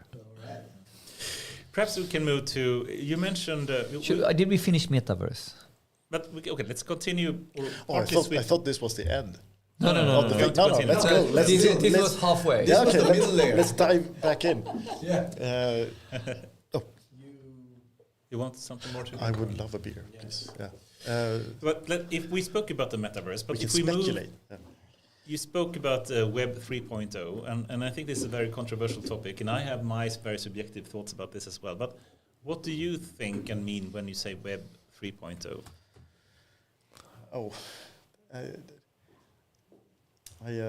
Again on the kind of the co-creation part and the kind of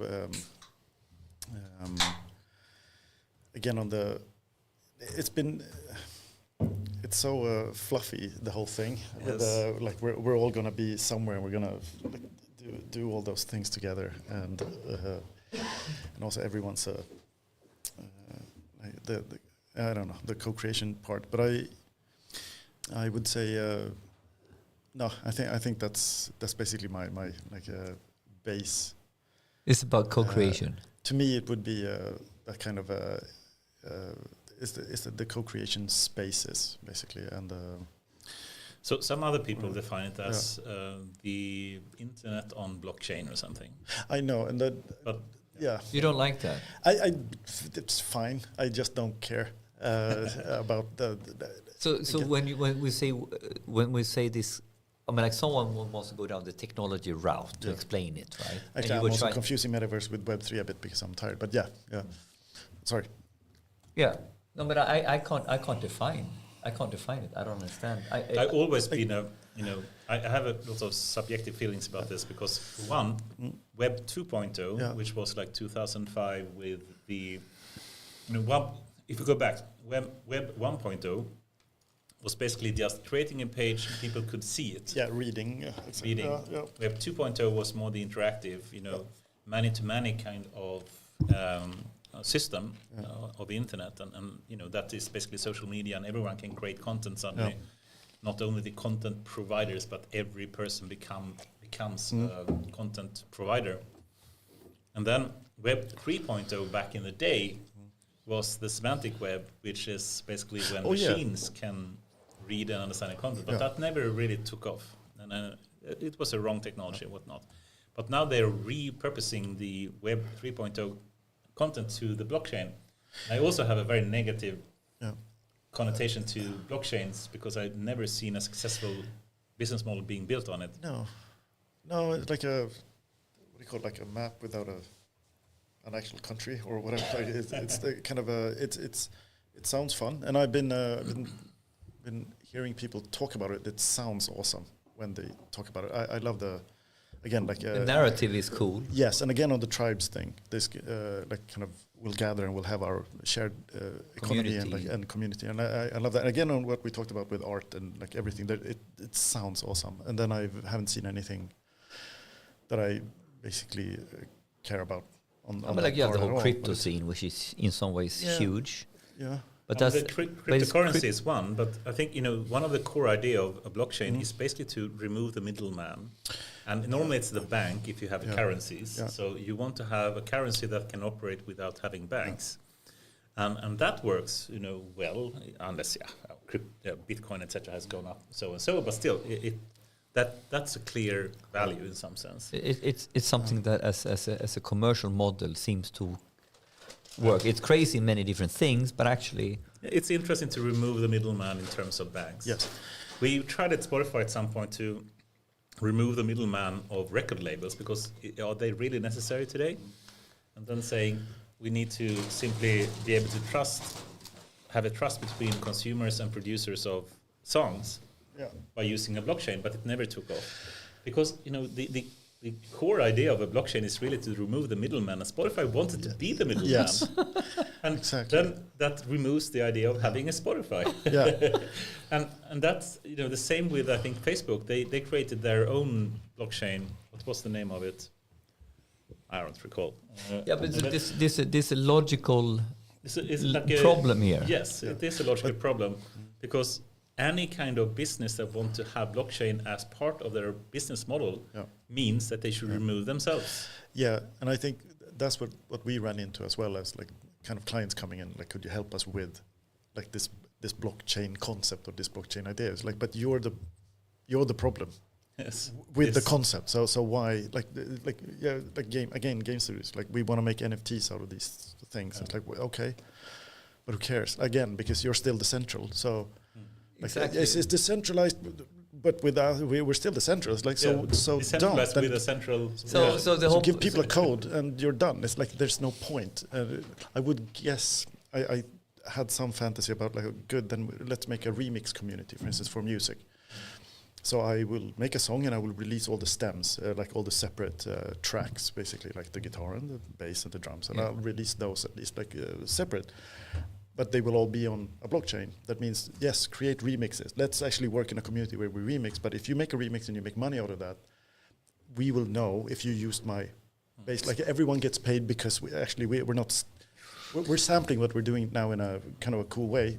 Again, I can just also then play your bass line and then record it, and I'm done. And I'm not going to pay you anything. So again, it's again on the trust thing. It sounds awesome, but then I again kind of lost. But it breaks down somewhere here. I mean, like when you're trying because people, where does it break down? I mean, if you compare it to something like the open source movement, I think it's interesting because they are also trying to remove the dependency to some kind of central player, saying. Yeah. Everyone can contribute to how Spark works or how TensorFlow works, even though Google is controlling it in some way. The open source movement is working surprisingly well. But the thing is, it's not easy to build a business model on top of it. You need to have something else if you want to build a business model on top of an open source solution. So then if you take, I think Spark is an interesting example, and Databricks. So Databricks is a commercial company. They have a business model and they sell their solution in different ways, and they have a cloud provider and you can do various things there, but it's based on an open source solution. I think that's a good metaphor to have because that works to a large extent. So then they use the engine is open source, and then they package it. It becomes enterprise grade. They put all these things on it to make it usable for someone who's not a super duper coder, and package it. I mean, so they added value on the open source in order to make it useful in normal enterprise. As an example. But am I naive? Like I think open source, basically, it's only about what it is. It's open source because like altruism or something at least. The open source system, and then it's a clear distinction. What is the open source part, and what is the commercial part? Yes. What is Linux? What is Red Hat? Yeah, but then with a blockchain or like the NFT thing, you make everyone a hustler, and I think that's the weird part. Where it's like the open source is still open source, but there's like, and you can make a bit of a buck on everything you do. That to me, like, that's a hustle. Make it a bit I like how you summarized it. That we want to all be hustlers all of a sudden. Because my big reaction was like, I don't want my kid to feel that they can kind of hustle their digital sneakers for maybe a extra whatever Bitcoin. Whatever. I want it to be like, can we remove that part from like we're already so deep into to that. So I think we should kind of. That's at least my opinion. I think. But what do you think about NFTs as a creative designer who's been I'm sure you have these concepts, right? People coming up and they want to do NFTs as part of their concept, right? Yeah, I really don't care for it, and I mean that from like I really don't think it's I don't understand. You don't really understand the mechanism. No, I also don't understand why anyone would. I really don't care for would it. Would you as buy a point Elon Musk's first tweet? No, that's the point. Like, there's no. It's I just, would actually. To me, I think it would be awesome to have it. You would, no, because you're crazy. Even with like this artist who made some okay-looking 3D renders for so long, and then he sold it for like so much money. You know, it's again, it's just back to speculation. It's back on like trading art to launder money. I can't really see where it like becomes where it actually creates a value. I would like to be convinced. If you guys have examples of where No, an NFT actually like... I'm not really so opinionated because we have people who think this is really cool and really happy. Yeah. But I'm interested to hear you because you have a creative designer and you are involved in this. But you are not really convinced on the whole idea. I don't see the point. Like if you're creating, I mean, of course, you can be a commercial creator. I mean, fine, you can paint landscapes and you want to sell them, so people hang them on their walls. That's like fine. And then do that. But otherwise, I don't really... But what about the whole thing that you can do something digital art and then you can still sort of take copyright of it? Is there no merit? No, that part is interesting, absolutely. But you can also screenshot it. That's the problem, right? I think there are technologies to get around the screenshot part of it. So I think that can be solved. Yeah. And I think, the idea of simply being able to say, this is the original work of some kind of digital asset, and having some kind of marketplace for that I think makes sense. I think NFTs does have a... That's what I'm saying. It makes sense when you say it. I really understand that, but then it's a JPEG, and I kind of just lose it already. Like there's in practice. No, but is owning the thing. I mean, you can take a picture of the Mona Lisa. I can. But you don't own it. I don't. Yeah, but I don't. But who cares? Because I have Mona Lisa on my phone, and I made a poster out of it at home. Yeah, I think that's the point. Like even going to the Louvre and watching it, it's like, well, yeah, there it is. Like, but don't you see some people finding a value of actually owning something that no one else owns? No, I see. I mean, we know that people love owning originals of things. Yeah. What is your take on this? Yeah. I think there needs to be a way to own digital work. Okay, that can be copied very easily. So there needs to be a way to own digital work. But can you speak about original work in digital? Because you can clone it.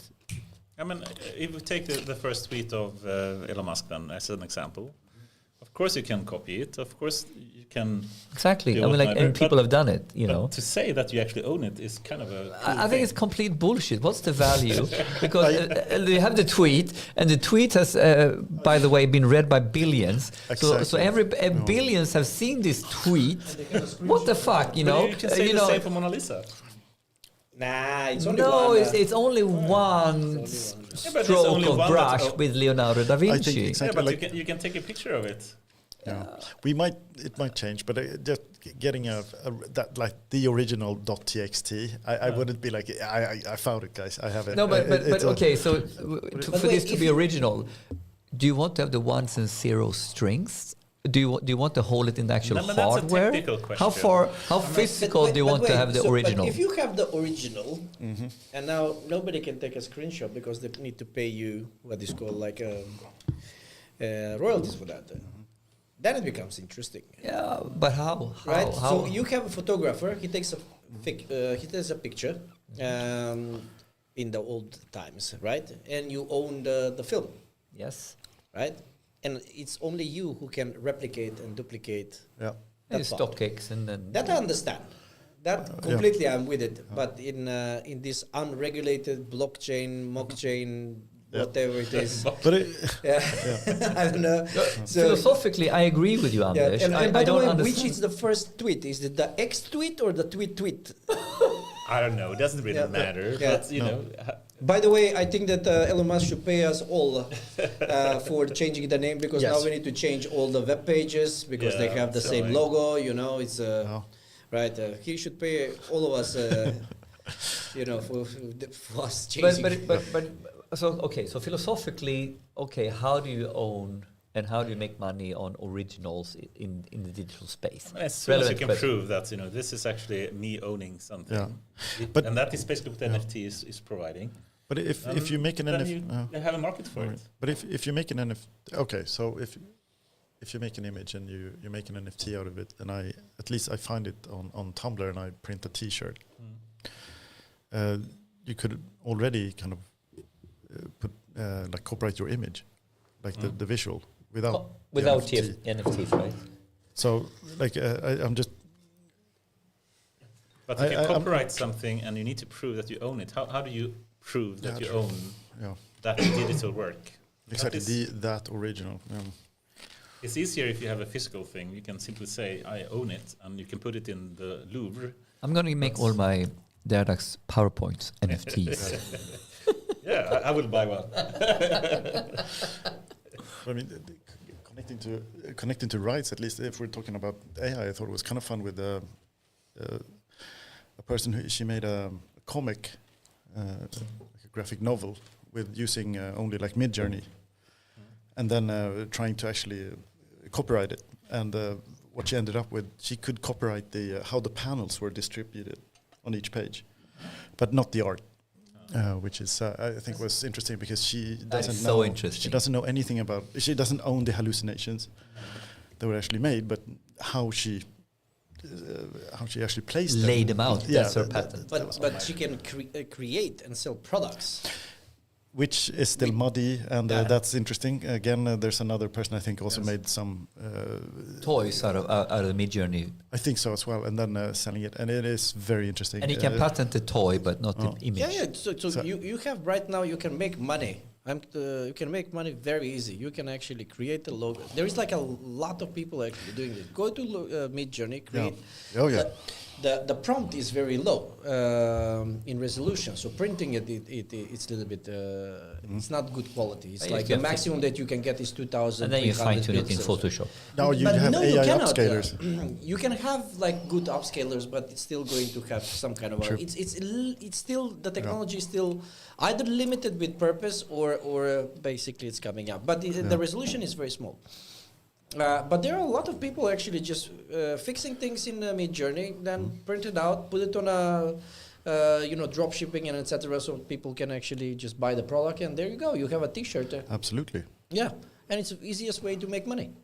Dropship means so you do Midjourney T-shirt, you slap it on a T-shirt, it looks real, and people order it. Yeah. And then nothing gets happening until someone buys it, and then it dropship from China. And that's it. So basically, you can create crazy cool T-shirts and use dropship digital prints. Yeah, you can do that. You can do like this, what is called like posters for home and stuff like that. Easy. People are making logos. It's like it's crazy, man. If you go to Discord and then go into the Midjourney, there is like thousands of people every second prompting Holy something. Shit, yeah, absolutely. And some of them are really awesome. Yeah. So. Yeah. How do we end up in this rabbit hole? I don't know. We No, started on with the Metaverse, and that's how we ended We up. went from Metaverse to on the rights NFTs. to things. Yeah. Perhaps we should go a bit more philosophical and start to. Yeah, but I have a question. So, how in the gaming industry, how I was reading an article that one of the studios were thinking like, automating or basically removing the game testers, right? QA as well. With AI. Yeah. Because that actually is quite men or not men, but like human capital type of intensive work, right? And also you have the human factor there. Like so game testing is really heavy now to put on AI instead. Right. And also you can do like try everything, like basically try everything from a QA perspective, which I think is super interesting. Try everything, like where you go. Exactly, like try every path, try clicking everything, and I mean the speed you will get again from like bug finding. Again, it's really kicking off. So, what is the general feeling you would say in the gaming branch right now after ChatGPT and all these generative models came into play? Is there a general enthusiasm like, hey, we're gonna now speed up the time of creating games, or it's a little bit more like, oh shit? Mixed, but I mean mostly, as I said, like from a lot of like indie game or big studios as well, that you can decrease time to generate like cool content. I mean that's the whole point. So I think the enthusiasm is like high because of just we think we're going to get games out with less hours spent or less. Yeah, but also you can actually create. Again, you can also create more from that actually kind of has a value. When we talked about the noise, if you're in an open world, noise is good. That's everything you want is noise, but you need some kind of sapient noise. Yeah. What do you call it? Like intelligent noise. Yeah, and again, you want to test that as well. So you, for instance, if we want to go on to speculative again, you will just create a world and create 1 million citizens, and then you also create a couple of machines that actually check those citizens that they're not psychopaths or completely dumb or bad or a bad generation of a character. But maybe so I mean, they will work together as well. But going on a little bit on your journey before we go into the to sort of tap off sort of AI in gaming. So could we give a high-level overview from your point of view? If you look at the whole gaming context, where is AI used today? Because there is several steps here. Let's see what I remember here. But like the big kind of beats here is, of course, I think I mentioned it before when we spoke. The community, like the actual audience playing, to check for toxic behavior. This is one AI use case. Oh, it's I don't remember the name. It's not. Is it Spirit? I don't remember now. There's a couple of. I think Unity bought one recently that looks for language and behavior. And of course, you can't just look for the example of like get back into the kitchen, woman. Like that. Oh, holy shit, that sounds bad. But in a game, if they're actually fighting in a house and there's like one person who is actually a woman. So here's the AI. You have to get back to the kitchen. Like that person shouldn't be banned. Like whatever. So you have to. You now have these algorithms that actually look for tone of voice, like how is the player community behaving with each other? Because you don't want to then, like, of course you don't want to punish the toxic players. You want to kind of safeguard the people who are. Shouldn't you punish them? Like again, punishing people never basically helps. They get more angry, and shame will like make them assholes again. Like you try to big statement. Okay. No, I know. But like this is when. But let's just see if we can give an overview. So one use case is around understanding the community and identifying text. This is one. Generating worlds. We talked about this already. So en masse generating worlds, and now you have like the Embark. Both goes for a studio in Sweden. Goes hard on this to take AI all the way into even generating AI movement. I mean, like you. And that's very big. That's very big. Like animation, like all content creation is just racing right now. You can get again. As we can build models, that means you can basically prompt to get a character built, and then you can also then prompt to make the character move, and all of that is so many again. Yeah, this is profit making. So of course. So this is generating worlds, and then you can take it into the whole the sophistication of NPCs, the AI sophistication of NPCs, right? How do the cars move in Grand Theft Auto? You know, how do because NPCs we had from birth of gaming, right? Yeah. But this is becoming quite sophisticated now, right? It is, and it's not gonna. I think that's where the speculation. I think what's interesting again with the metaverse thing. That that's just not gonna end. Everyone wants more on like the escapism and going in, and so except from content creation, again what we talked about, like bots always having been in games, and we have no idea if we're playing against a human or not, and we want to jump into somewhere where we can kind of relate to kind of the rules and also then talk to other characters, and I mean that's now all of a sudden we are starting to blur what is NPC and what is real people, because we said you are playing now and you're a casual player, so you let the AI be you while you are going in to church and then jump back into your character. And we can also have the game learn from you, and I mean that's been popular before as well. The game learns from how you play and will adapt, for instance. So the AI adaptation of trying to make the game just perfectly hard for you to be intrigued but not give up. Yeah, and then you have Candy Crush, and they are brilliant and all that kind of stuff, right? Exactly. And then of course that's the distinction. Like how do we make someone not become bored? And like what's the maximum amount of like dopamine kicks you can give someone? This can always also be seen as a negative. That we're doing. AI is starting to design behaviors, right? But I think it's going to be. It's going to kick off. So if the more I know about you, the more I can customize if we call it a metaverse, of course, like I can customize a world that will actually be bespoke to you and your behavior. And what you like and what you yeah, want. and that's also, I think, where it becomes fun and also extremely dangerous to, again, on living in a bubble. And then if you escape into something that will just completely cater to you, which is going to be interesting. But if we stop there, but like the point by sort of rambling up all the different types of AI use cases, it literally goes into, in my opinion, every stage of gaming and every part of gaming, and so there is a lot of AI going on in gaming. It's the bottom line.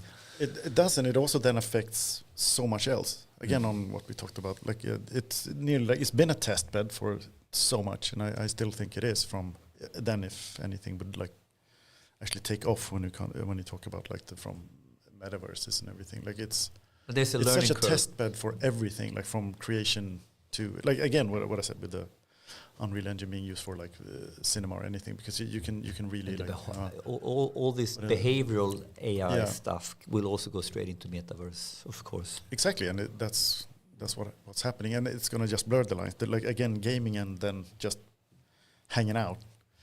I mean, it's just going to be kind of the same, and I think we're going to see way more of that, because the more it's believable, or the more you can interact with things in a believable way. Is this Player One, the movie? Yeah, I mean that's Steven Spielberg's Player One, right? And I think I think you guys have talked about it before, because now we need rules, basically. Because so when do we get a sapient character that actually we need to maybe set a couple of rules about? Like, should I go in and actually tweak that character anymore? So that's those thoughts. Let's go there then. Are fun. Yes. When does an AI become sentient? Do you have any thoughts about that? I do. I don't know if they're correct, but if you no one knows. No. But it's to me because that kind of ethics and the moral thing, where if the character is believable enough in its behavior and its thought patterns. Should I interfere anymore? Like where do I? What do you call it? Like where can I not interfere anymore with something that seems sentient or like enough? I think is very interesting. Get some kind of rights in some way. Where do you go into God mode and should actually respect that you went into God mode? Basically, I think that's interesting. But to me, it's the illusion of more than it's. The actual sentience, I would say. Like I even now when I play games, I have way too much respect for those digital non. How you get feelings for? I do, and I have morals, and I have I can't do that. She's one of the friendly characters. Yeah, I mean, I can't shoot her. No, I have an issue like pickpocketing digital characters.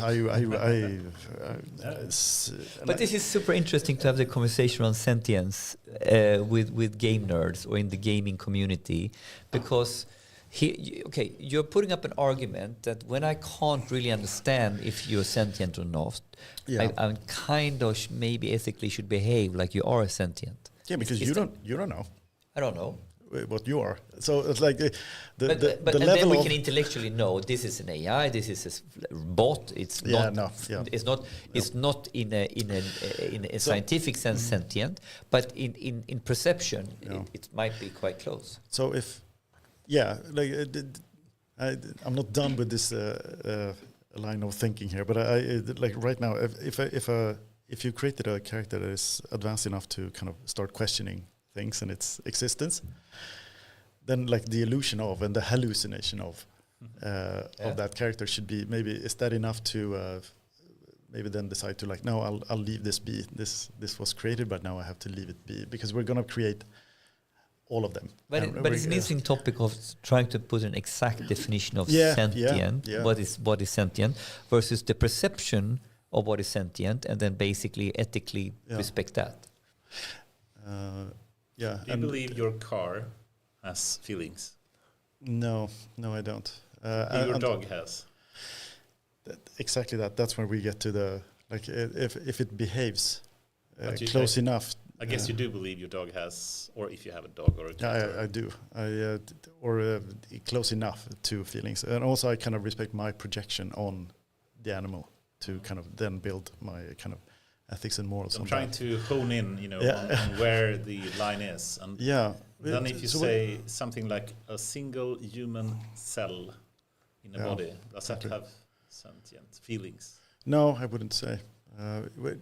Do you have a line drawn somewhere here? Like, what would convince you to be like hesitant to interfere with an let's call it an intelligence or a sentience? I have my preferred definition of it. I really think this is. No, I think this is for still formulation of thoughts on this, opinions. I can't say I'm really. I think what I'm sharp here. What I'm aiming for is that we need to start thinking about it more than like even if you know it's not 100% sentient yet, how do you where do you draw the line when it actually becomes sentient? And I think for me it's the. But we had another really we had another philosophical conversation going around sentience, and we talked about we talked about general AI and narrow AI. Can we talk about a narrow consciousness? So take a car, right? Is a car conscious or not? I could argue that within a frame of self-driving autonomous car and within the vector space, within that space, I think it's conscious. I think it has rules and it acts in a certain way. Yeah. So in Tesla's vector space, is it sentient within a narrow space? So can we define narrow sentience or narrow consciousness? This is a philosophical discussion, right? But that's the one that fucks me up when I'm playing games. Because I subscribe to that way too much. This is what I mean, right? Yeah. So subconsciously, so basically, what we are talking about is that you are talking about narrow sentience within the world of this game. Yeah. And we talked about how we trick our minds when we go to the movies. There's a lot of psychology and looked at that, like where people, why do we cry in a movie, right? Yeah. Because we decide intelligently to let ourselves go into that movie. And I think intelligently you let yourself go into sentience mode, or narrow sentience. Yep. Is it sentient or not? I mean, so philosophically interesting, right? Absolutely. And you want to be an high integrity actor within this realm. That's why you are not pickpocketing the AI. Exactly. And I think next step would be then also we will get there when we create. I would then call it like a kind of sentient or like sentient life, because we will just create enough of an illusion, or we will actually create some intelligence, and then we'll have. But we have flipped now from what is real, is it sentient, is it real fact off and on, to a much more blurry line here, or not blurry, but I don't know. We are picking it apart until it's not so clear anymore. What do you think, Anders? What is your definition? Because I know you have one. Yeah. I mean, for one, we can try to separate sentience from consciousness, and I think being sentient is a lesser need than consciousness. To have consciousness requires more than being sentient. So sentient is more about having the ability to have feelings in some way. I think consciousness is both having feelings but also awareness of the surroundings and oneself. So if we take, I think one way to speak about this in a concrete way, to make it less abstract, is to take ChatGPT as an example. To me, it's not conscious. And the reason is it can certainly perceive things. So it in that sense, have some sense of awareness, but I would not argue it has feelings. So then, feelings is a very abstract term. What does it really mean? If you move from this kind of philosophical world of feelings and awareness to something more computer science-ish, I would say that awareness is the ability to perceive and understand the surroundings. A Tesla car can do that for sure.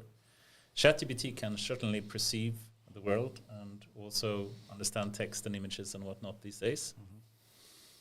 But it doesn't have a feeling. And to have a feeling, you need to have a state, if you call more computer science terms. So it needs to have some kind of preserved state. And that it doesn't have that. It does have parameters that it's trained in batch mode, but it doesn't update the state. It has a user session state, but it doesn't have a global state. So I think to have feelings, you need to have a global state. This is not something that ChatGPT has, or any kind of language model has. If you combine it with a search engine, it actually starts to move closer to something that have a global state. And by having a global state, that means that it's something that can change over time, and then potentially you can interpret that as a feeling of being happy, sad, or whatnot.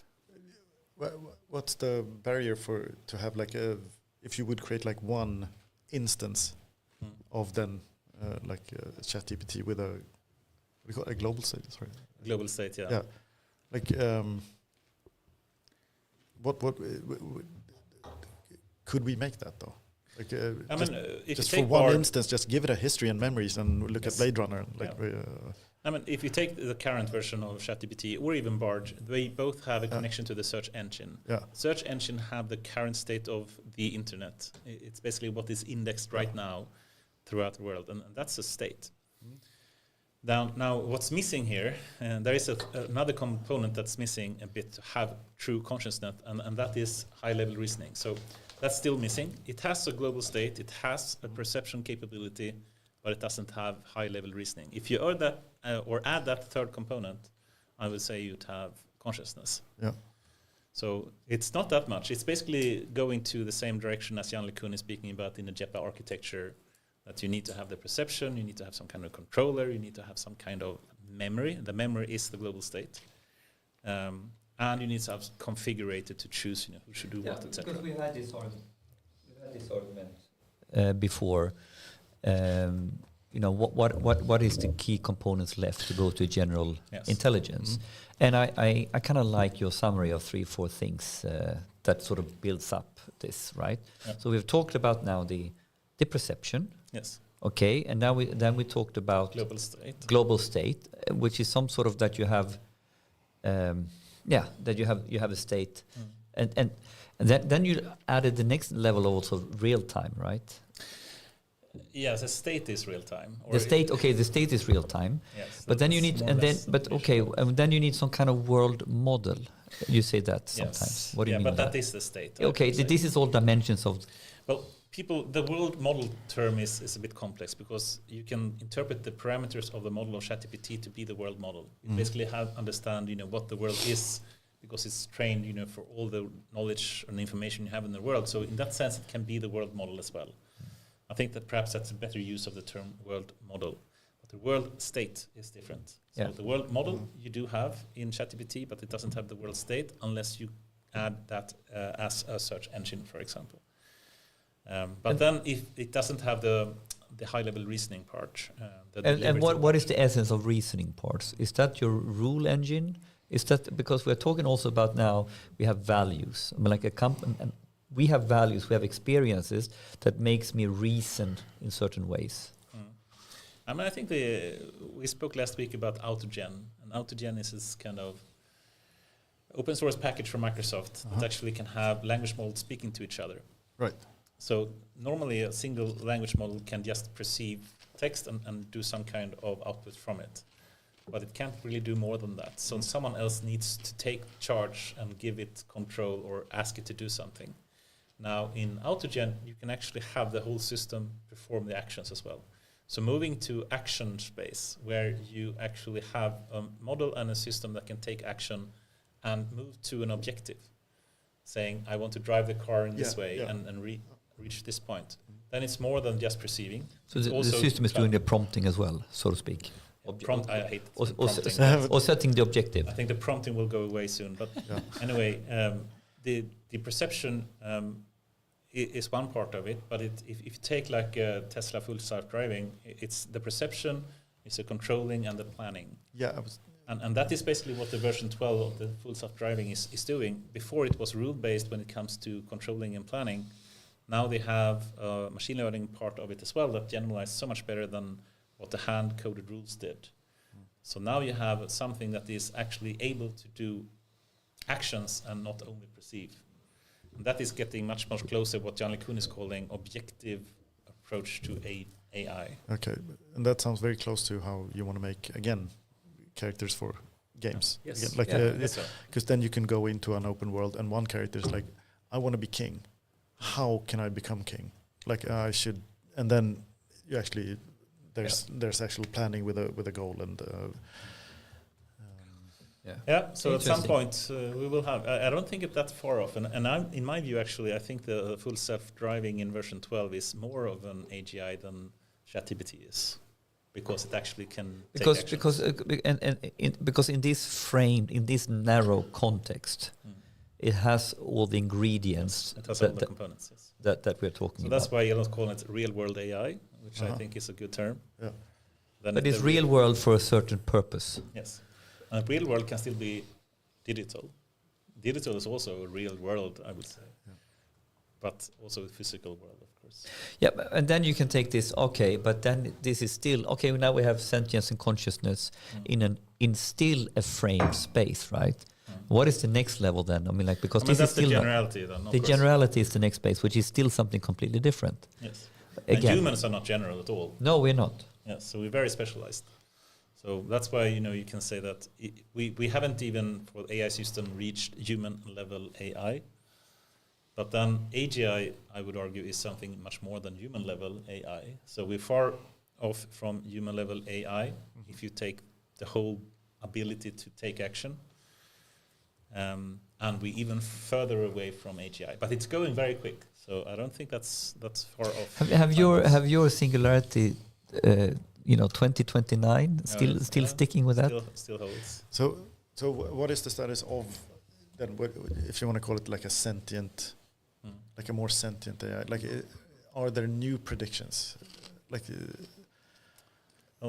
Can you feel feelings for your car when you try to start it on a cold winter morning and it doesn't start and the carburetor is not it's too it doesn't work as it should and it doesn't really want to start. Yeah.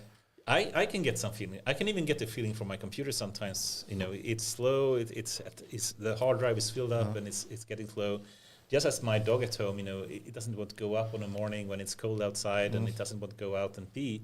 I can have a feeling for it. But dog needs to pee.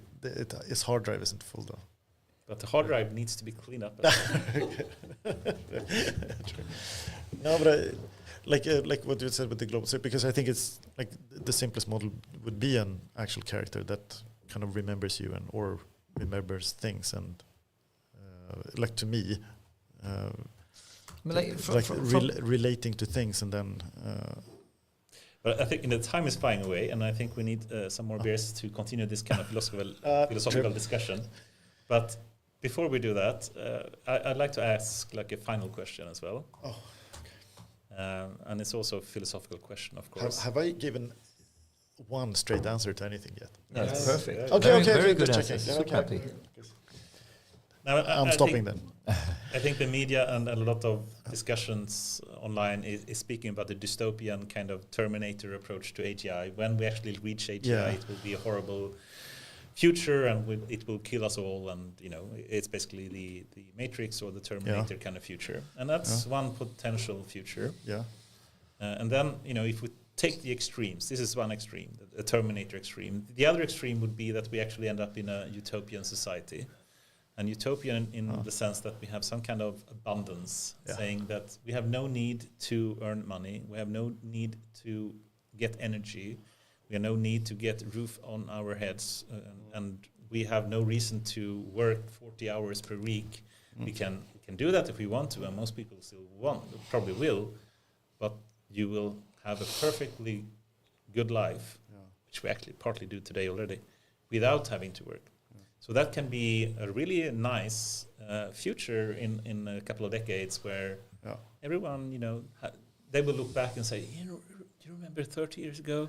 Everyone had to work 40 hours a week in jobs they hated to go to. Yeah. That's so crazy. That could be like a future potentially as well. Would be cool. Would like that. Do you have any thoughts of the probability between the two? Do you believe we have going more towards a Terminator or more of a utopian abundance society? I might be on the boring dystopia line, where it's like, didn't we create AI to like take all the grind work and all the boring shit, so we can create art and have fun, and it feels like the AI is having fun and we're doing all the grind work thing. That kind of. But you can still do creative work. You can still. Yeah, you can, right? of course. Yeah, but I'm trying to be more utopian and to actually like maybe greed and things like this weird version of capitalism that we're running could actually change, and we actually start using machines to kind of alleviate and actually give us space to be like humans. But also then what you said there, but also then the machines are like, so what are you, like, should we check your history on this planet and look what you're doing and what you've been doing? And if then a machine would come to that level of intelligence, I would basically, if I was a machine, was like, you guys, you're gone. You guys are the virus. Yeah, you are the virus. I would probably, I would probably matrix everything in that case. Like you're going to be batteries because you have not made one good thing to this planet since you started. Like you crawled up from the sea, and then you were assholes. We don't do that to elephants of the world, or to wolves in the world, or to but they don't destroy the planet. That's the AI that wants to save the planet. The AI can this save is it the easily argument. then. The AI can easily save the planet. All other animals basically kind of have sex and shit, and we just go. But mosquitoes, destroy for everything. Example, mosquitoes is a real annoyance. You know, we don't kill all the mosquitoes. But But we could, if we wanted to. We could, limit them all. But that would have been done. Yeah, I don't think so. Okay. No, but is there but now we're talking this sort of dystopian AI to utopian AI. I must say I'm this is interesting, but I'm more scared of other things going to bits and shits and fucks before any of those two scenarios play out. We will fuck it up for other reasons. Absolutely. We're fast. We're gonna. I mean, like, so I'm probably not. I'm not scared of the dystopian AI topic because we will screw it up in other ways. We shouldn't be scared about AGI because we have too many humans that are going to fuck it up with stupid AI. No, and basically, we must. I will gamble with a dystopian AI scenario if that gamble allows me to work now using AI on the real problems we have that has nothing with AI. So to basically use the dystopian argument to not use technology to fix real problems, to me that is madness. That is so. And then, that's my argument here. Yeah, but also, of course, there's a dystopian thing of actually creating intelligence that doesn't care about like fame and power, and actually thinks about like not a 4-year term. Like, oh yeah, we're caring about this thing for next 4 years and then just gone again. Like of course, there's something really interesting with creating like a kind of a pragmatic intelligence. It's like, no, can you stop? Don't. Like that thing, we actually have a trajectory for these things, and don't fuck with that. But you can still like pretend to be a politician on these things, and your party is probably good, but this intelligence is actually taking care of things that matters. So that would be a fairly technocrat. That would be a technocrat view. But that would be interesting. Yeah. Awesome. Very nice. Digital dictatorship, is that good? Yeah, digital could be good. I'm not going there. Thank you very much, Magnus Östergren, for coming here. It's been a true pleasure, and I hope you can stay on for some longer time, and we can do some off-camera after work discussions as well. As long as I can pee, I'm happy. Me as well. That's it. Let's go and pee. Thank you very much. Bye-bye. Thank you.